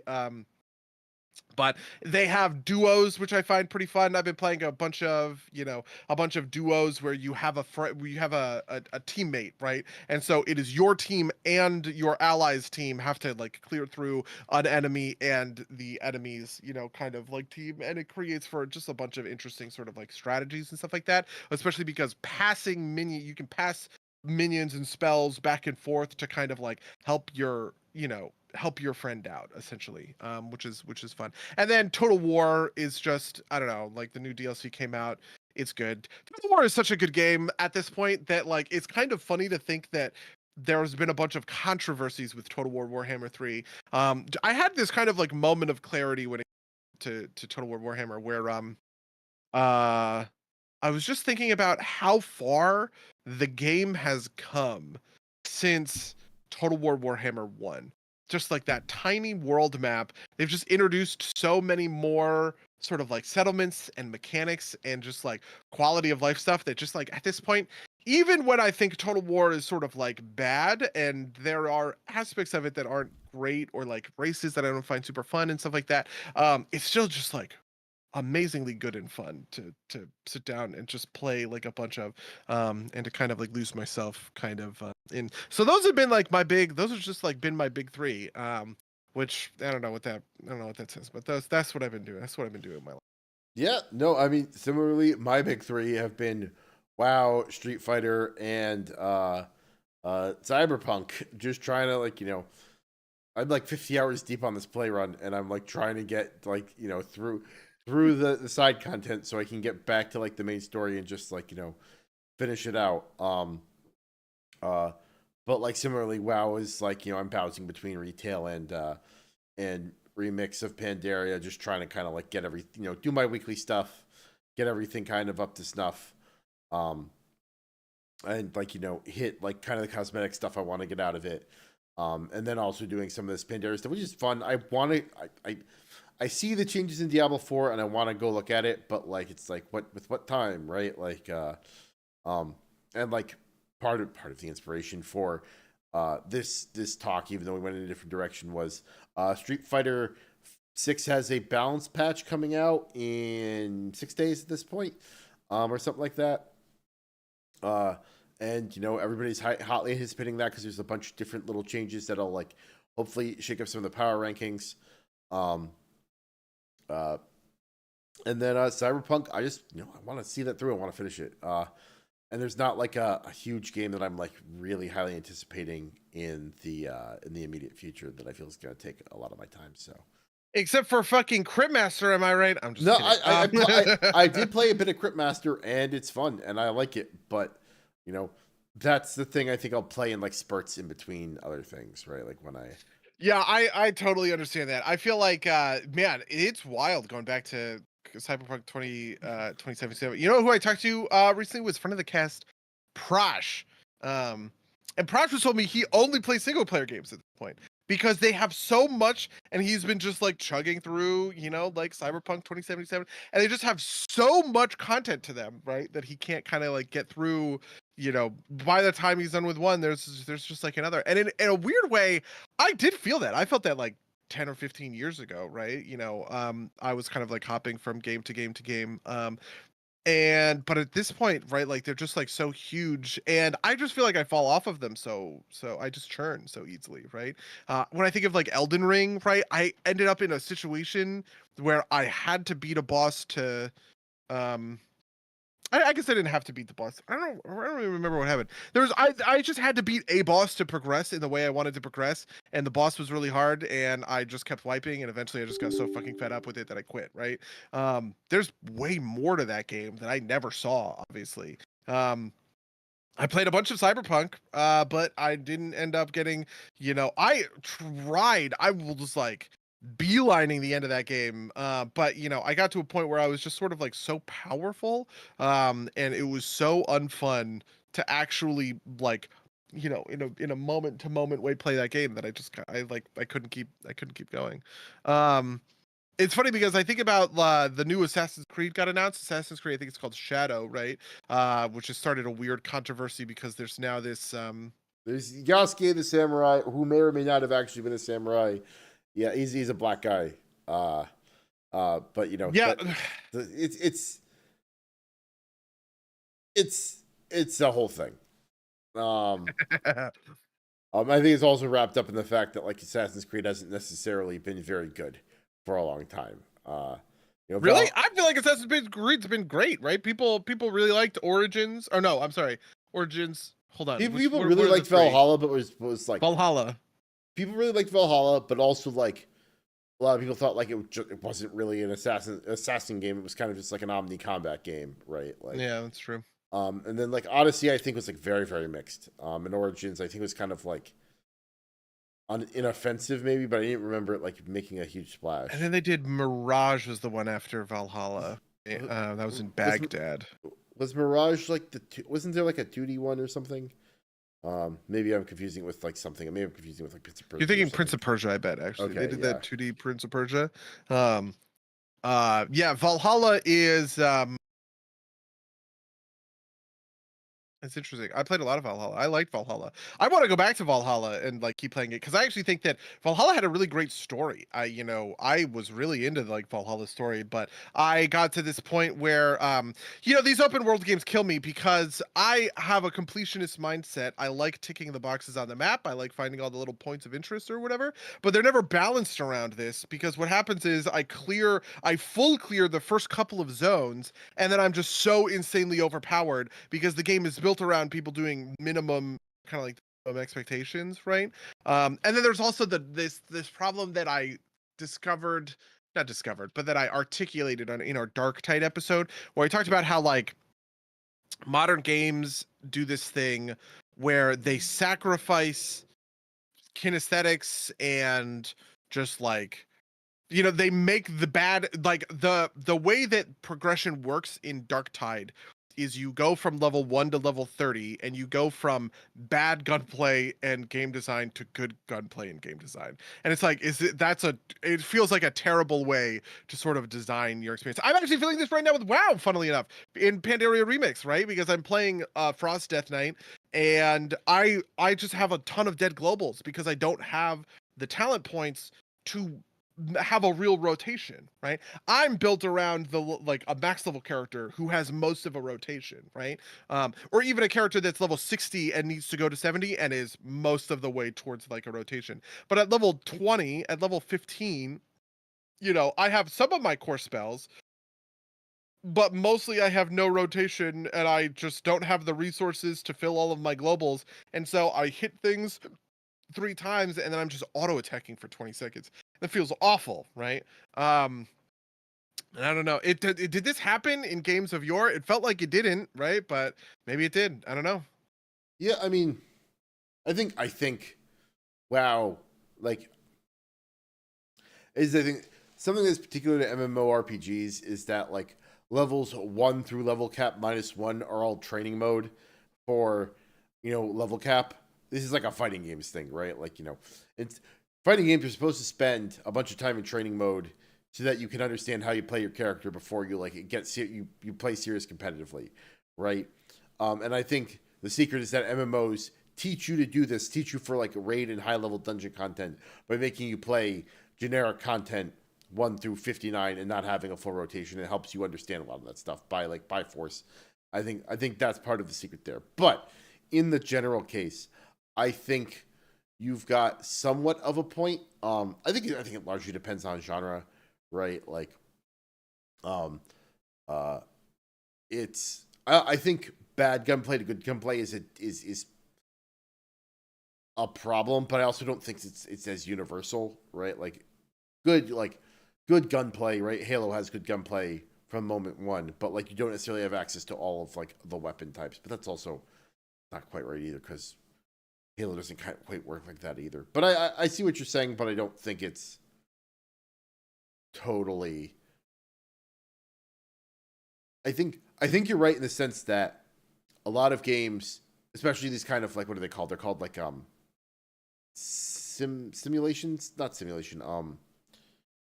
Immersive sims. Immersive sims. Thank you. That's Yeah. the one I'm thinking about, right? Mhm. They put your character in a place where they don't quite feel complete until a handful of hours in, and then like it's all gravy on top of that. But I think that's kind of like the standard kind of like power ramping that like games do now, right? Like, like Kratos doesn't start with like his parry or a full powered parry initially, and you have to unlock all the weapons or whatever, that kind of thing. To like feel like you're fully in control of your character, I guess. I don't know if that made any sense. Yeah, But yeah. I don't know. I guess it does. I think honestly, part of what it comes down to is I have played enough games to tutorialize most games.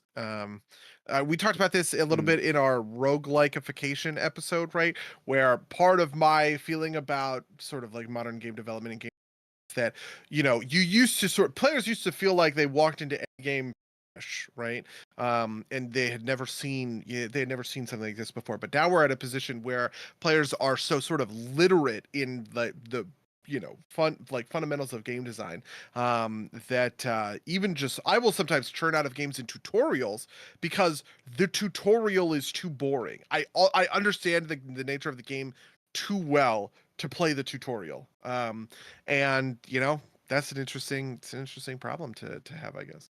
yeah, I mean, I think part of the problem too is that like, that's true for us, but that's not true for everybody, right? Like, I've talked about playing games with my girlfriend, and she did not grow up playing games, and like watching her try and use twin sticks is a struggle for her. But she plays COD on her phone with no problem at all, which I don't quite understand. But that's the way it be, Yeah, I guess. that Um, is wild, actually. Playing cut on her phone without any issue. Is she good? um, Is she cracked? I think she is good for COD mobile, which from what I've seen of playing with her isn't like, because the controls are so squirrely because they're touchscreen controls on like a phone. It's not like you have to be that good. Like I have played a fair amount of COD myself, and like the Mm, gameplay is not like this. Like I am, I think, pretty decent at COD mobile just because I have the right instincts, but I'm also not doing the same level of thing I would be doing on the PC. Um, for as much as that answers the question. So she is good for COD mobile, but I don't think she is like good in any global sense, in the sense that the game is hard to play by nature of its controls and thus easier on the whole. okay, Um, interesting. What's up with this Street Fighter balance controversy? You want to talk about that? there's a controversy. I haven't seen. Wait, didn't you tell me it was a controversy? Not controversy. Just Oh, okay, never mind. it's just happening, right? Like, Oh, uh, okay, sure. uh, it is exciting because it's like the first major patch. Yeah, Rahi in the chest is learning right now for the first time that they made COD for mobile. Well, I'll tell you what, a lot of the casual gamers are very like. My girlfriend is very into COD lore and COD fan fiction, which is not a thing that I knew was a thing, right? I was like, oh yeah, I play Call of Duty. It's like, do you play as like, what character you play as? I think I play as Gus, the one with the mustache. She's like, oh, I'm like, I don't know. I literally know nothing about the story. Um, uh, but Good for her. What is it? Yeah, probably is. oh yeah, no, she is in a server of people who write Call of Duty fanfic, like the smut fic type stuff. I wasn't sure if you were gonna admit to that on the Yeah. cast or not. I was just like sitting there waiting, like, Yeah, yeah. are you gonna say it? Ah, Yeah. good stuff. Fun stuff. Uh, Anyway, Street Fighter Balance patch. yeah, so we don't have the full details of it yet because Capcom refused to give it to us, but there have been previews. The big part of it is that in addition to the balance patch, Akuma gets released. Akuma is by tradition a fan favorite. His archetype is kind of glass cannon. He traditionally has a lower health pool, but he has a lot of tools, a lot of offensive tools. He is usually pretty OP in games that he's in. Uh, he will. Everybody's like, looks like he's going to be strong. Basically, what happens is that the low health pool does not make as much of a difference in the hands of a very skilled player, and so the extra tools that he gets more than makes up for it. For instance, he has technically so everybody has 3 supers in the game, right? A level 1, a level 2, and level 3. Akuma technically has 5 because he has an air fireball super and he gets his raging demon, which is a traditional. That's the thing where he like zooms over and he kind of like does a bunch of damage. If you haven't, you should go look up the raging demon super on YouTube. It looks insanely cool this time around. Because usually it's traditionally the screen goes black and the symbol on the back of his shirt lights up and a bunch of hits happen and he takes a bunch of damage. They gave a little bit more visuals to it now. He has like air fireballs. He's got chargeable ground fireballs. Like, so for people who don't know, air fireballs are powerful because they are harder to dodge, right? Like they are coming at you at an angle, and so they cover more of the screen. They're harder to jump around. They also pass through at a weird angle, and there's other properties of it that they make them generally harder to deal with. And air fireballs typically are, in this case, are coming from the character in the air, aimed towards the ground. Not like air to air fireballs, which are generally something different. He also has, like I said, multi-hit fireballs are traditionally very powerful because there are a lot of things that'll be able to deal with one hit of a thing, but if you've got multi-hits, it'll break through stuff. Other balance changes include just like, I'm not going to go into it because it's like way too in the weeds. It's nothing that's like crazy or nothing that's like, I could describe to you in a way that would make sense to you. Maybe a couple things like, Ryu has basically a self buff that he can buff, and it makes his next fireball or his next, it's called like a Denshin, I think, more powerful. The big changes coming in the balance patch is he doesn't have to spend it immediately, so he can hold that charge, which is a big change for him and very tactically interesting. And then the rest of it is just kind of like, oh, Zangief's, crouching heavy, gives a bounce on counter now, or like his headbutt went from +6 on block to, or no, +6 on hit to +7 on hit, which unlocks a whole other set of options. But like, it's a 1 frame change difference, right? Like, it's just like, you need to be very in the weeds to understand all of that. Everything we've seen so far has been buffs, no nerfs, which is like the only kind of controversy there is that they were expecting like, maybe for Ken to be, or to be toned down a little bit, but we'll see. We'll see if they're just kind of maybe buffing the weaker characters more, excuse me, or if there are nerfs that are, yet to be revealed. So we will see. But that's most of what's happening with Street Fighter. Okay, interesting. Yeah. There is one more thing that I wanted to talk about real quick, which is I watched the first 3 episodes of Columbo, the old detective show, and I was not expecting this, but the first 2 episodes at least are kind of wild. The cinematography is actually super interesting, especially in the second episode. There's some wild shots, but the format of the show, and I had never watched Columbo before, is you see the crime happen and then Columbo has to solve the case, right? But part of it is that you as the viewer don't know how much Columbo has figured out, right? And how far along he is. And so some of the scenes come across as just like Columbo is like a demon psychologically torturing the murderer, right? Like, and that's like not like the intention of the show. Like this is like, so watching the first episode, right? The plot is there are these 2 guys who write mysteries together, and one of them wants to go write books on his own, and so his partner murders him. Um, he shoots him. First of all, the murder is absolutely very stupid. The way he's acting is like incredibly suspicious. But like, I will let that float out as kind of like, it's fine. That's me. That's me. Like, needling too hard at the plot. But we know that he's done it, and basically there's a plot point where like, it's like, well, as soon as I the plot, like part of the scheme is that he finds the body on his front lawn, and he comes in and he calls the police, right? And Columbo shows up, and he notices, he's like, so you say you saw me first and you ran in and immediately called the police, right? He's like, oh yeah, yes, of course. It's like, I noticed that you opened your mail. Did you like open your mail? Like, you saw the body on your lawn and you opened your mail and you called the police then? It's like, oh, it's like kind of like he's caught him, right? Like, like in like a thing.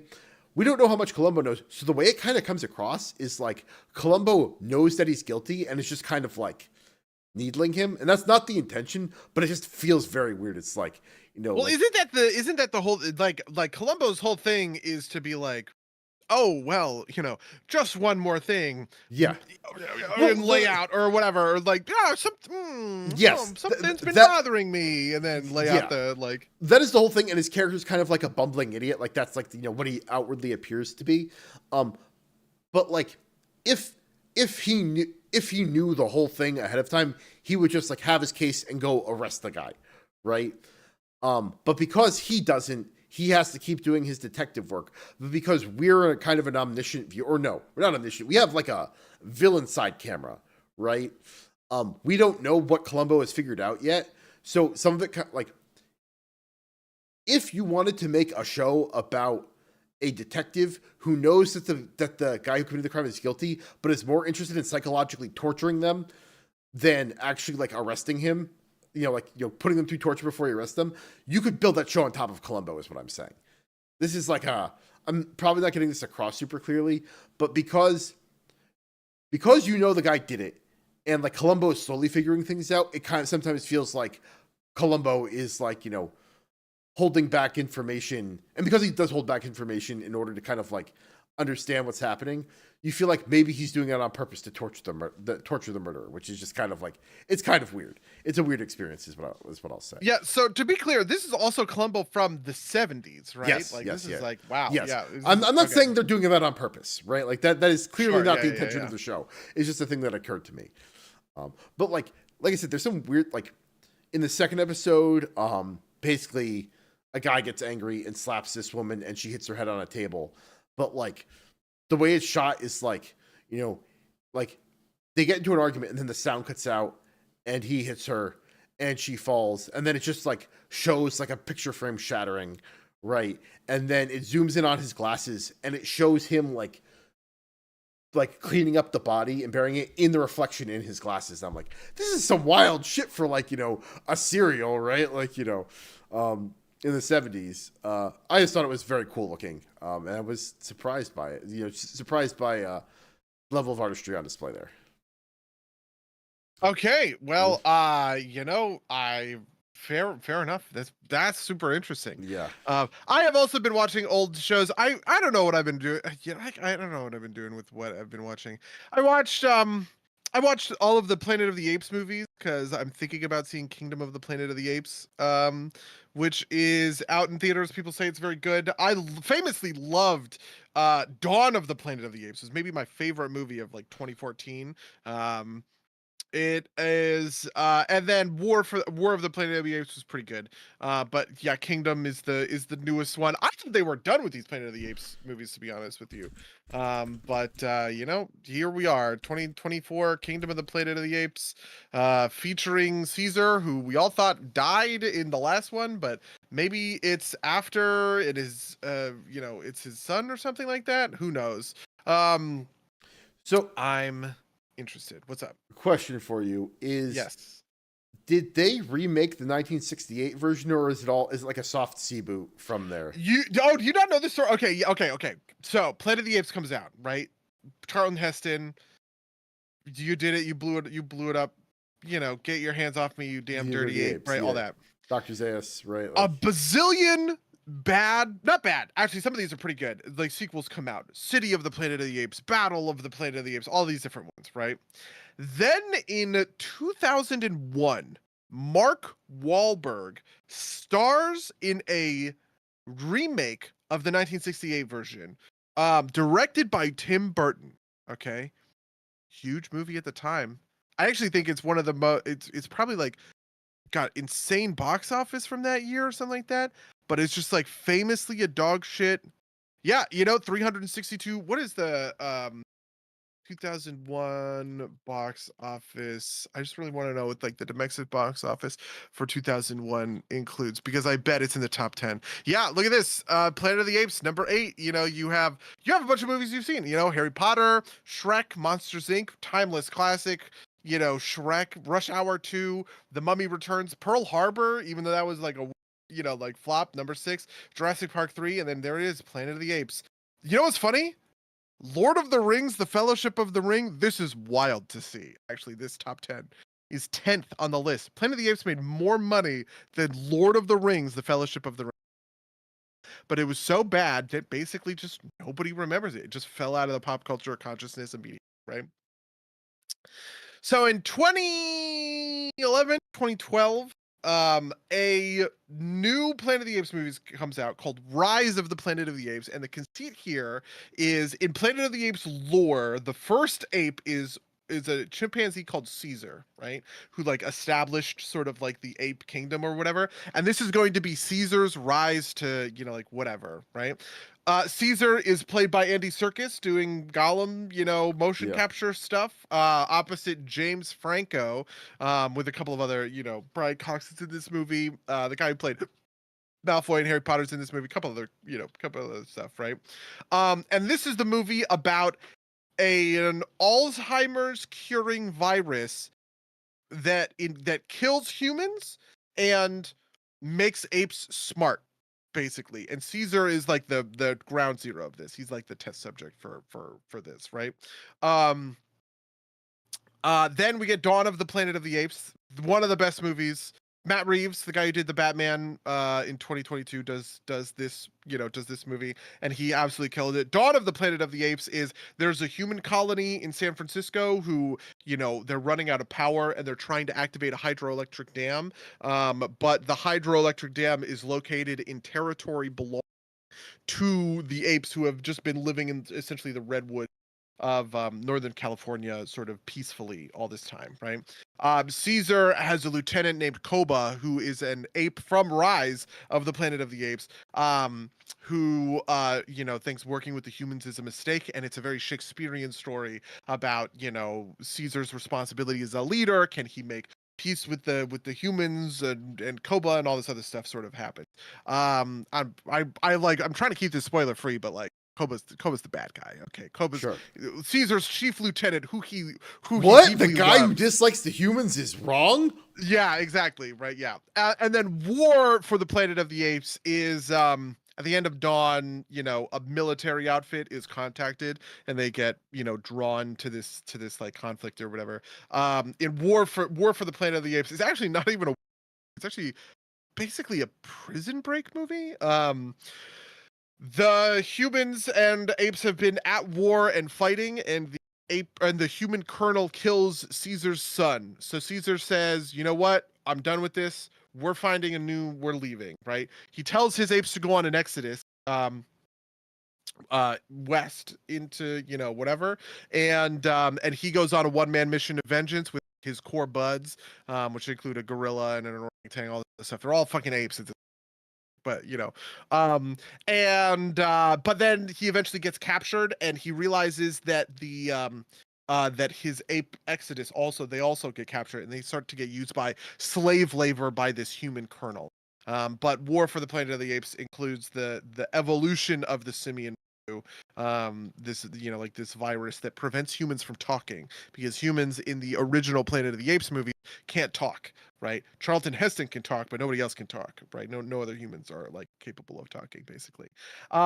This is the one that ends with Caesar fucking dying, right? Like Caesar leads, they kill the colonel, they do all this stuff. There's a big battle action scene, they escape the prison or whatever. And honestly, it is one of the most funny, sort of weird, how did nobody think of this? Because the movie ends in this montage of they are marching away from Northern California to across the desert. Okay, they show the desert of Utah, right? Like northern, like Utah. They show essentially Monument Valley. Monument Valley is way south of okay, whatever you get. And they end up in a kind of like idyllic. It's got to be like Montana or something. You know what I mean? Like mountains and a lake and all this other sort of stuff. And a crossbow bolt that Caesar got shot with at the battle in Northern California, he goes, "Oh, this crossbow really hurts," and he like keels over and dies right when they get there. And it's like, this wasn't a problem. How did they get there in one night? Doesn't it make any sense? But anyway, that's War of the Planet of the Apes. Also a very good movie, even though the stupid thing at the end happens. Kingdom is out. I don't know. Who knows? It's good maybe. But these movies are great. I love them. Dawn is so good.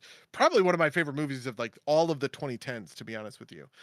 So just to be clear, in the canon of these movies, this all happens before the Planet of the Apes happens, like the original movie, either the '68 or the 2001 version. You've seen the '68 version, right? No. Oh, do you? I know the twist. Okay. Right, but like this is. Well, yeah. Okay, so at no point does like obviously the first one must happen before, but at no point does the timeline cross the Planet of the Apes point. No, right? yeah. I think we are getting there. Like theoretically, Kingdom of the Planet of the Apes is leading towards that point. But like for all of Rise makes a huge deal of the fact that first of all, this is gonna bother people. Do you know about Coco the gorilla? Yeah. Okay, Coco the gorilla couldn't speak sign language, right? Well, people said she could, but she really couldn't. She was just kind of There's a video on this. It's really good. Go watch it. Right, like Coco. There's a difference between language and symbology. A dog can understand when you pick up a leash that you're gonna go for walkies, right? But like it doesn't understand the concept of grammar, right? Like this is what sort of like language would be or whatever else. I'm gonna just be insufferable about Coco the gorilla because I find this shit super super fucking fascinating. But the entirety of Rise, Caesar has been taught sign language like Coco, and then Caesar teaches all the other apes sign language. So actually, most of the movie is communicating through sign language on subtitles. And the moment when Caesar speaks for the first time, when he says the word "no," it's like a huge deal. It's like like the movie makes a big whatever thing out of it essentially. And then even in Dawn of the Planet of the only apes that are apes are not speaking, right? Koba and Caesar are speaking pretty commonly, but in very like broken sort of like English or whatever. And most of the people are sort of like, right? Oh my God, not the fucking Coco thing. Today's those guys at Chernobyl. Friendship with two guys at Chernobyl has ended. Coco the gorilla never spoke English. Is my new best friend. It's true. Coco couldn't speak English. Watch the video. Okay, fuck. Anyway, these are the Planet of the Apes movies. They're great. It's wild that they're so good, to be honest with you. And it's just like so like under the radar, but yeah. I mean, I will point out that Coco the gorilla, even if Coco the gorilla spoke American Sign Language, Coco the gorilla never spoke English anyway, because American Sign Language is not. This is something that I learned way too recently for someone who knows things. Is like American Sign Language is not just a transliteration of English. I assumed that it was kind of like symbols to like words, and it's just like it's not English grammar. It's based on like American Sign Language, I believe, and British Sign Language are like not mutually intelligible, right? Like it's based in French Sign Language, right? Yeah, and it's like a separate grammar, and like things don't line up all the same. This is one of the things about like sign language that's like actually kind of like weird and fascinating, right? Like for instance, rhymes in sign are not phonetic. They are things that look the same, right? So if two signs look similar, those are considered to be rhymes. And there are songs in sign language that if you were to sing them in English would not make any sense. They wouldn't rhyme. But if you were to watch someone sign them, it would be sort of in the same way aesthetically pleasing as a song would, because the rhyme is that the two actions look similar. Right? How do you have a song in sign language without like pitch? maybe a poem would be a better Okay, that example. makes Yeah, sense. yeah. It's just the idea that the idea that if you were to make if you were to have a phrase that rhymes in English and then Sure. transliterate that into sign, it wouldn't do it literally, right? But you could Right. have equivalent things where they would have their own rhymes in the same way that, like, if you translate a song from English to Spanish or English to Japanese or something, very commonly they'll change the lyrics so that it will rhyme in the languages, right? Even if, like, I don't know, whatever. Yeah. Yeah. No, that makes total sense. Um, Yeah. Did you I know that kids who learn sign language like deaf kids who learn sign language as their primary language will sign to themselves in the same way that little kids will talk to themselves? This is one of the things about humans and language, Mango. We're gonna Very learn cool. about it. We're gonna have a whole episode about Coco the fucking gorilla in this YouTube episode because it's so good, okay? Uh, I was gonna go a totally different direction with that, which is, I was thinking about the Dota song, by I think this guy's Swedish, Visita Hari Den Spela Lita Dota, right? Yeah. Um, it's like a very generic, crappy love song in English. It's like all I ever wanted was to see you smiling. It doesn't have any of like the Dota callouts. Oh my god. Wow. Yeah. So very different direction from that, but yes, cool stuff. Last thing, I know we're going along, but I wanted to ask you this. I had assumed that Pandaria Remix was just going to kind of be like a thing, right? Like, it's like, oh, go play this fun new thing. I didn't realize there was going to be like a diegetic reason why this was happening on top of it. Can you explain to me briefly the lore of why the Infinite Dragonflight is sending you back in time to like remix Pandaria? Okay. Yes. Just give me a minute. Fucking start. I don't even know where the fuck. Okay, I got it. Okay, sure. So in Dragonflight, over the course of Dragonflight, in the beginning of Dragonflight, we encounter an infinite dragon called Eternus, who we freeze in time, gets frozen in like in midair. This is part of like the Dragonflight level.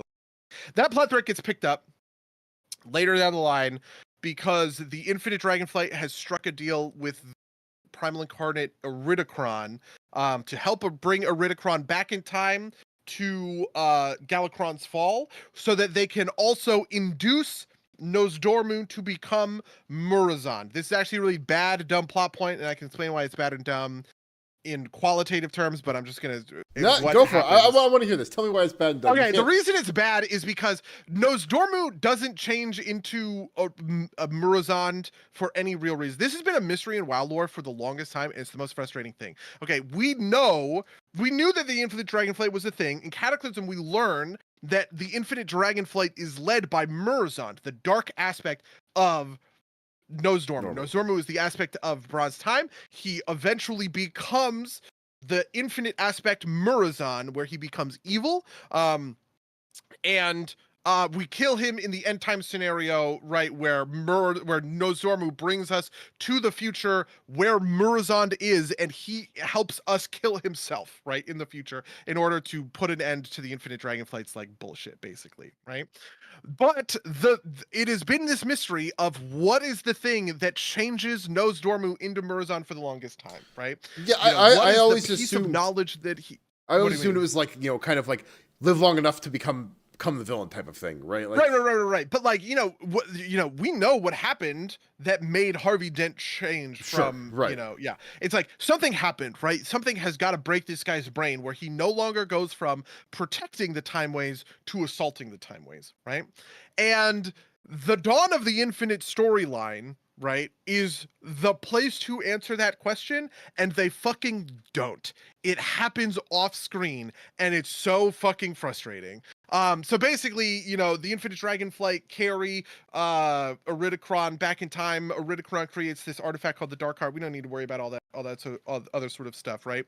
But the Infinite Dragon, Dios, Chronolord Dios, who Murozond in the future trusts with the task of turning Nosdormu into Murozond, right?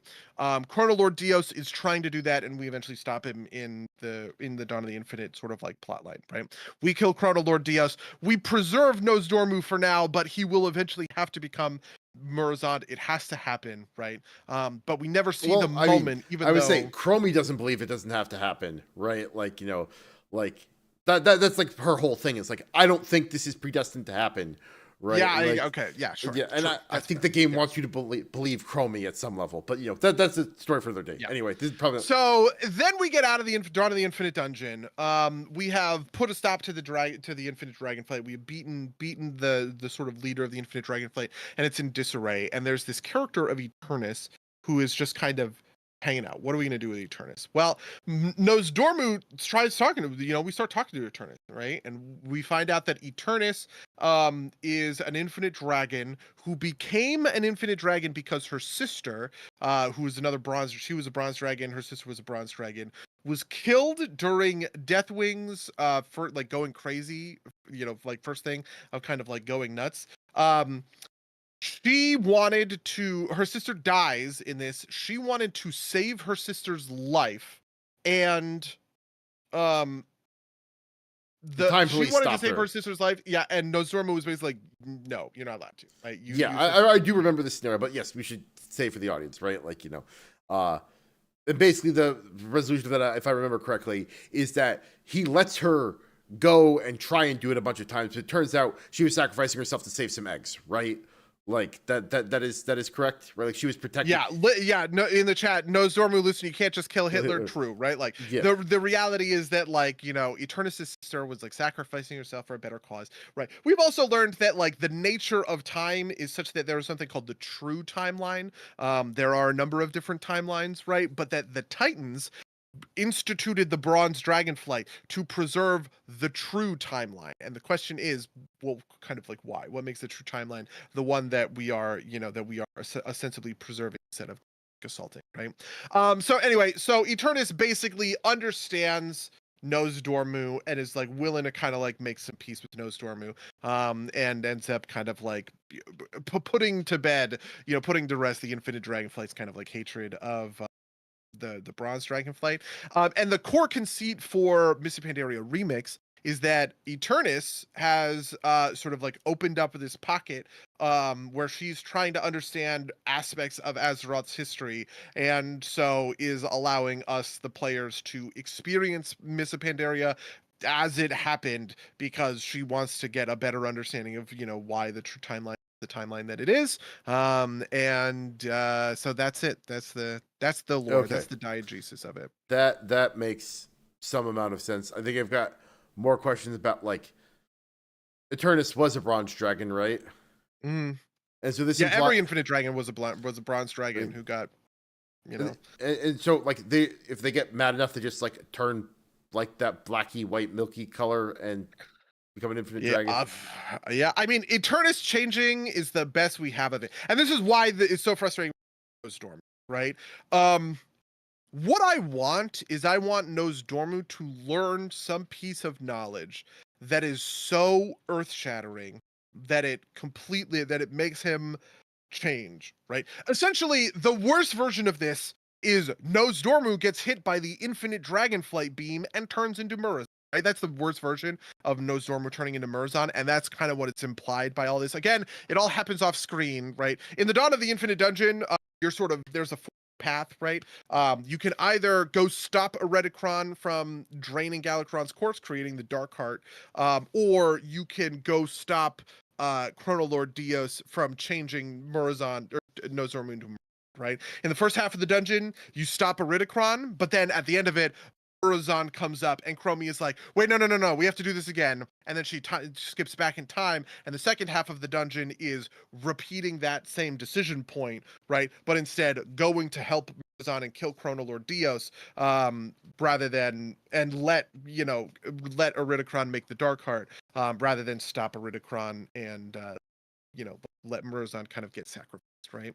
I think it's just, I think it's important that Nosdormu has a really good reason to turn into that. Narratively, it's satisfying if there is something he doesn't know that he learns, and it changes his world so fundamentally that he chooses to abandon sort of his charge and the Titans and the true timeline and all this stuff in order to war against that which he wants protected, right? That's an interesting character. That's like an interesting plot point, right? And the fact that the game has sidestepped it so much is why it's so frustrating, and why I said it was.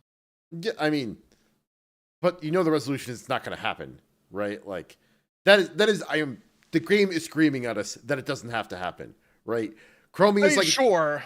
right, like But like here's what I want. I want Chrono Lord Dios to tell Nosdormu this thing, this sure, nugget of information that's gonna fuck him up, right? And then he goes, no, and he becomes Murza, right? And then but then when you do it over again, Chromie shows up and she goes, no, it's okay, Nosdormu, and here's why, and she explains it, and she gives some sure, other perspective than the one that Dios, like, essentially, that's like the way I would have written. That's like the way that this would be kind of like. sure. Him getting shot with the infinite space laser is boring and bad.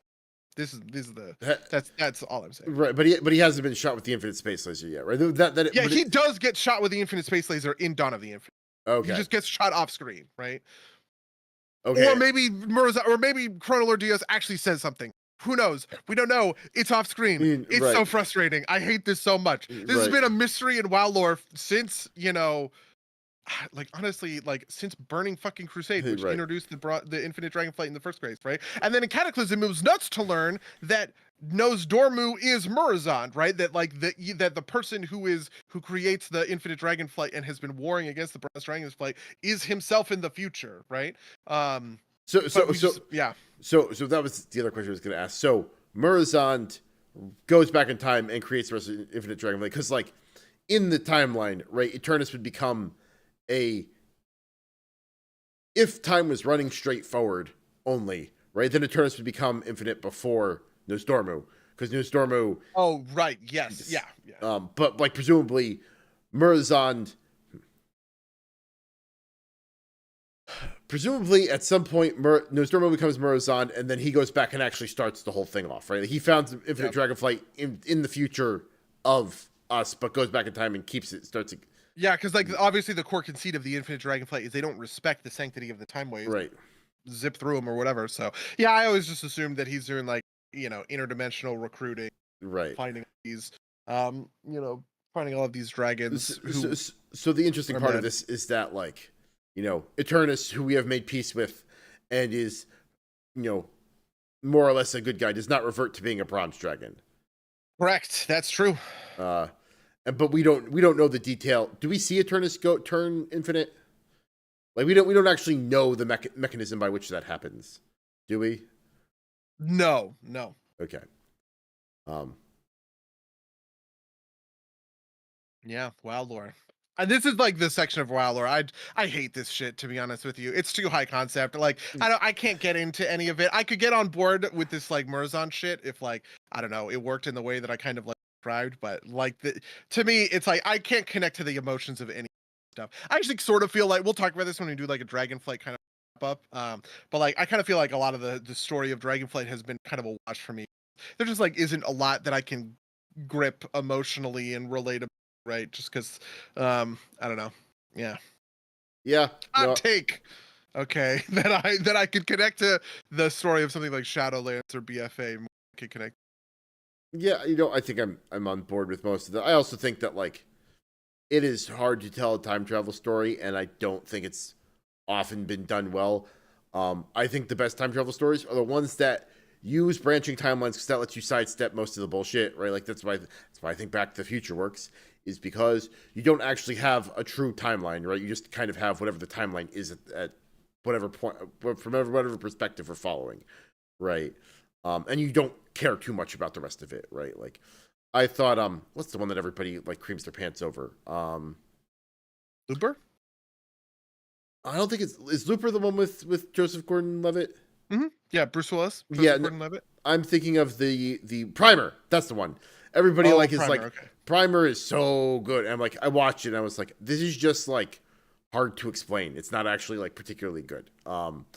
And I think that's the downfall of most time travel stuff, is like you just like kind of get your head caught in the logic because of the way time has to work in order for like a simultaneous timeline to actually work. And so I just think it's not easy. I just don't think it, like, I think it's always fraught. And like, in a thing that's like as long running as WoW, you're more than likely to trip over yourself with it. But we are way over time. I've kept you for far too long. I am sorry for that. I think we should wrap it up here unless you have anything else you want to talk about. Sure. Yeah, no, let's wrap it up. All right. If you would like to email us about any of the things we talked about in this podcast, you email us at derpsgames@gmail.com or podcast@derpsgames.com. You'll follow us at twitch.tv/derpsgames or youtube.com/@derpsgames where these go out live. All the links are down in the description. Rate reviews wherever you find podcasts. Do you have anything else that you are looking to promote, buddy?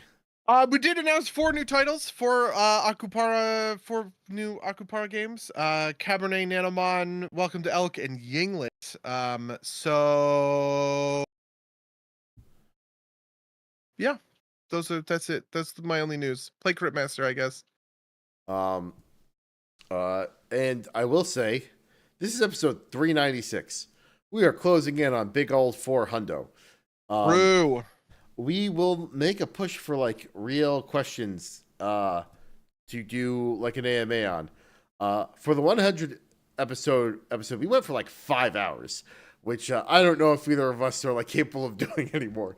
But send us your questions, please. We would love to do a what's it called? An AMA in 4 or 5 weeks. Yeah. All right. With that, I will say until next time, dear listeners. Until next time, loyal listeners.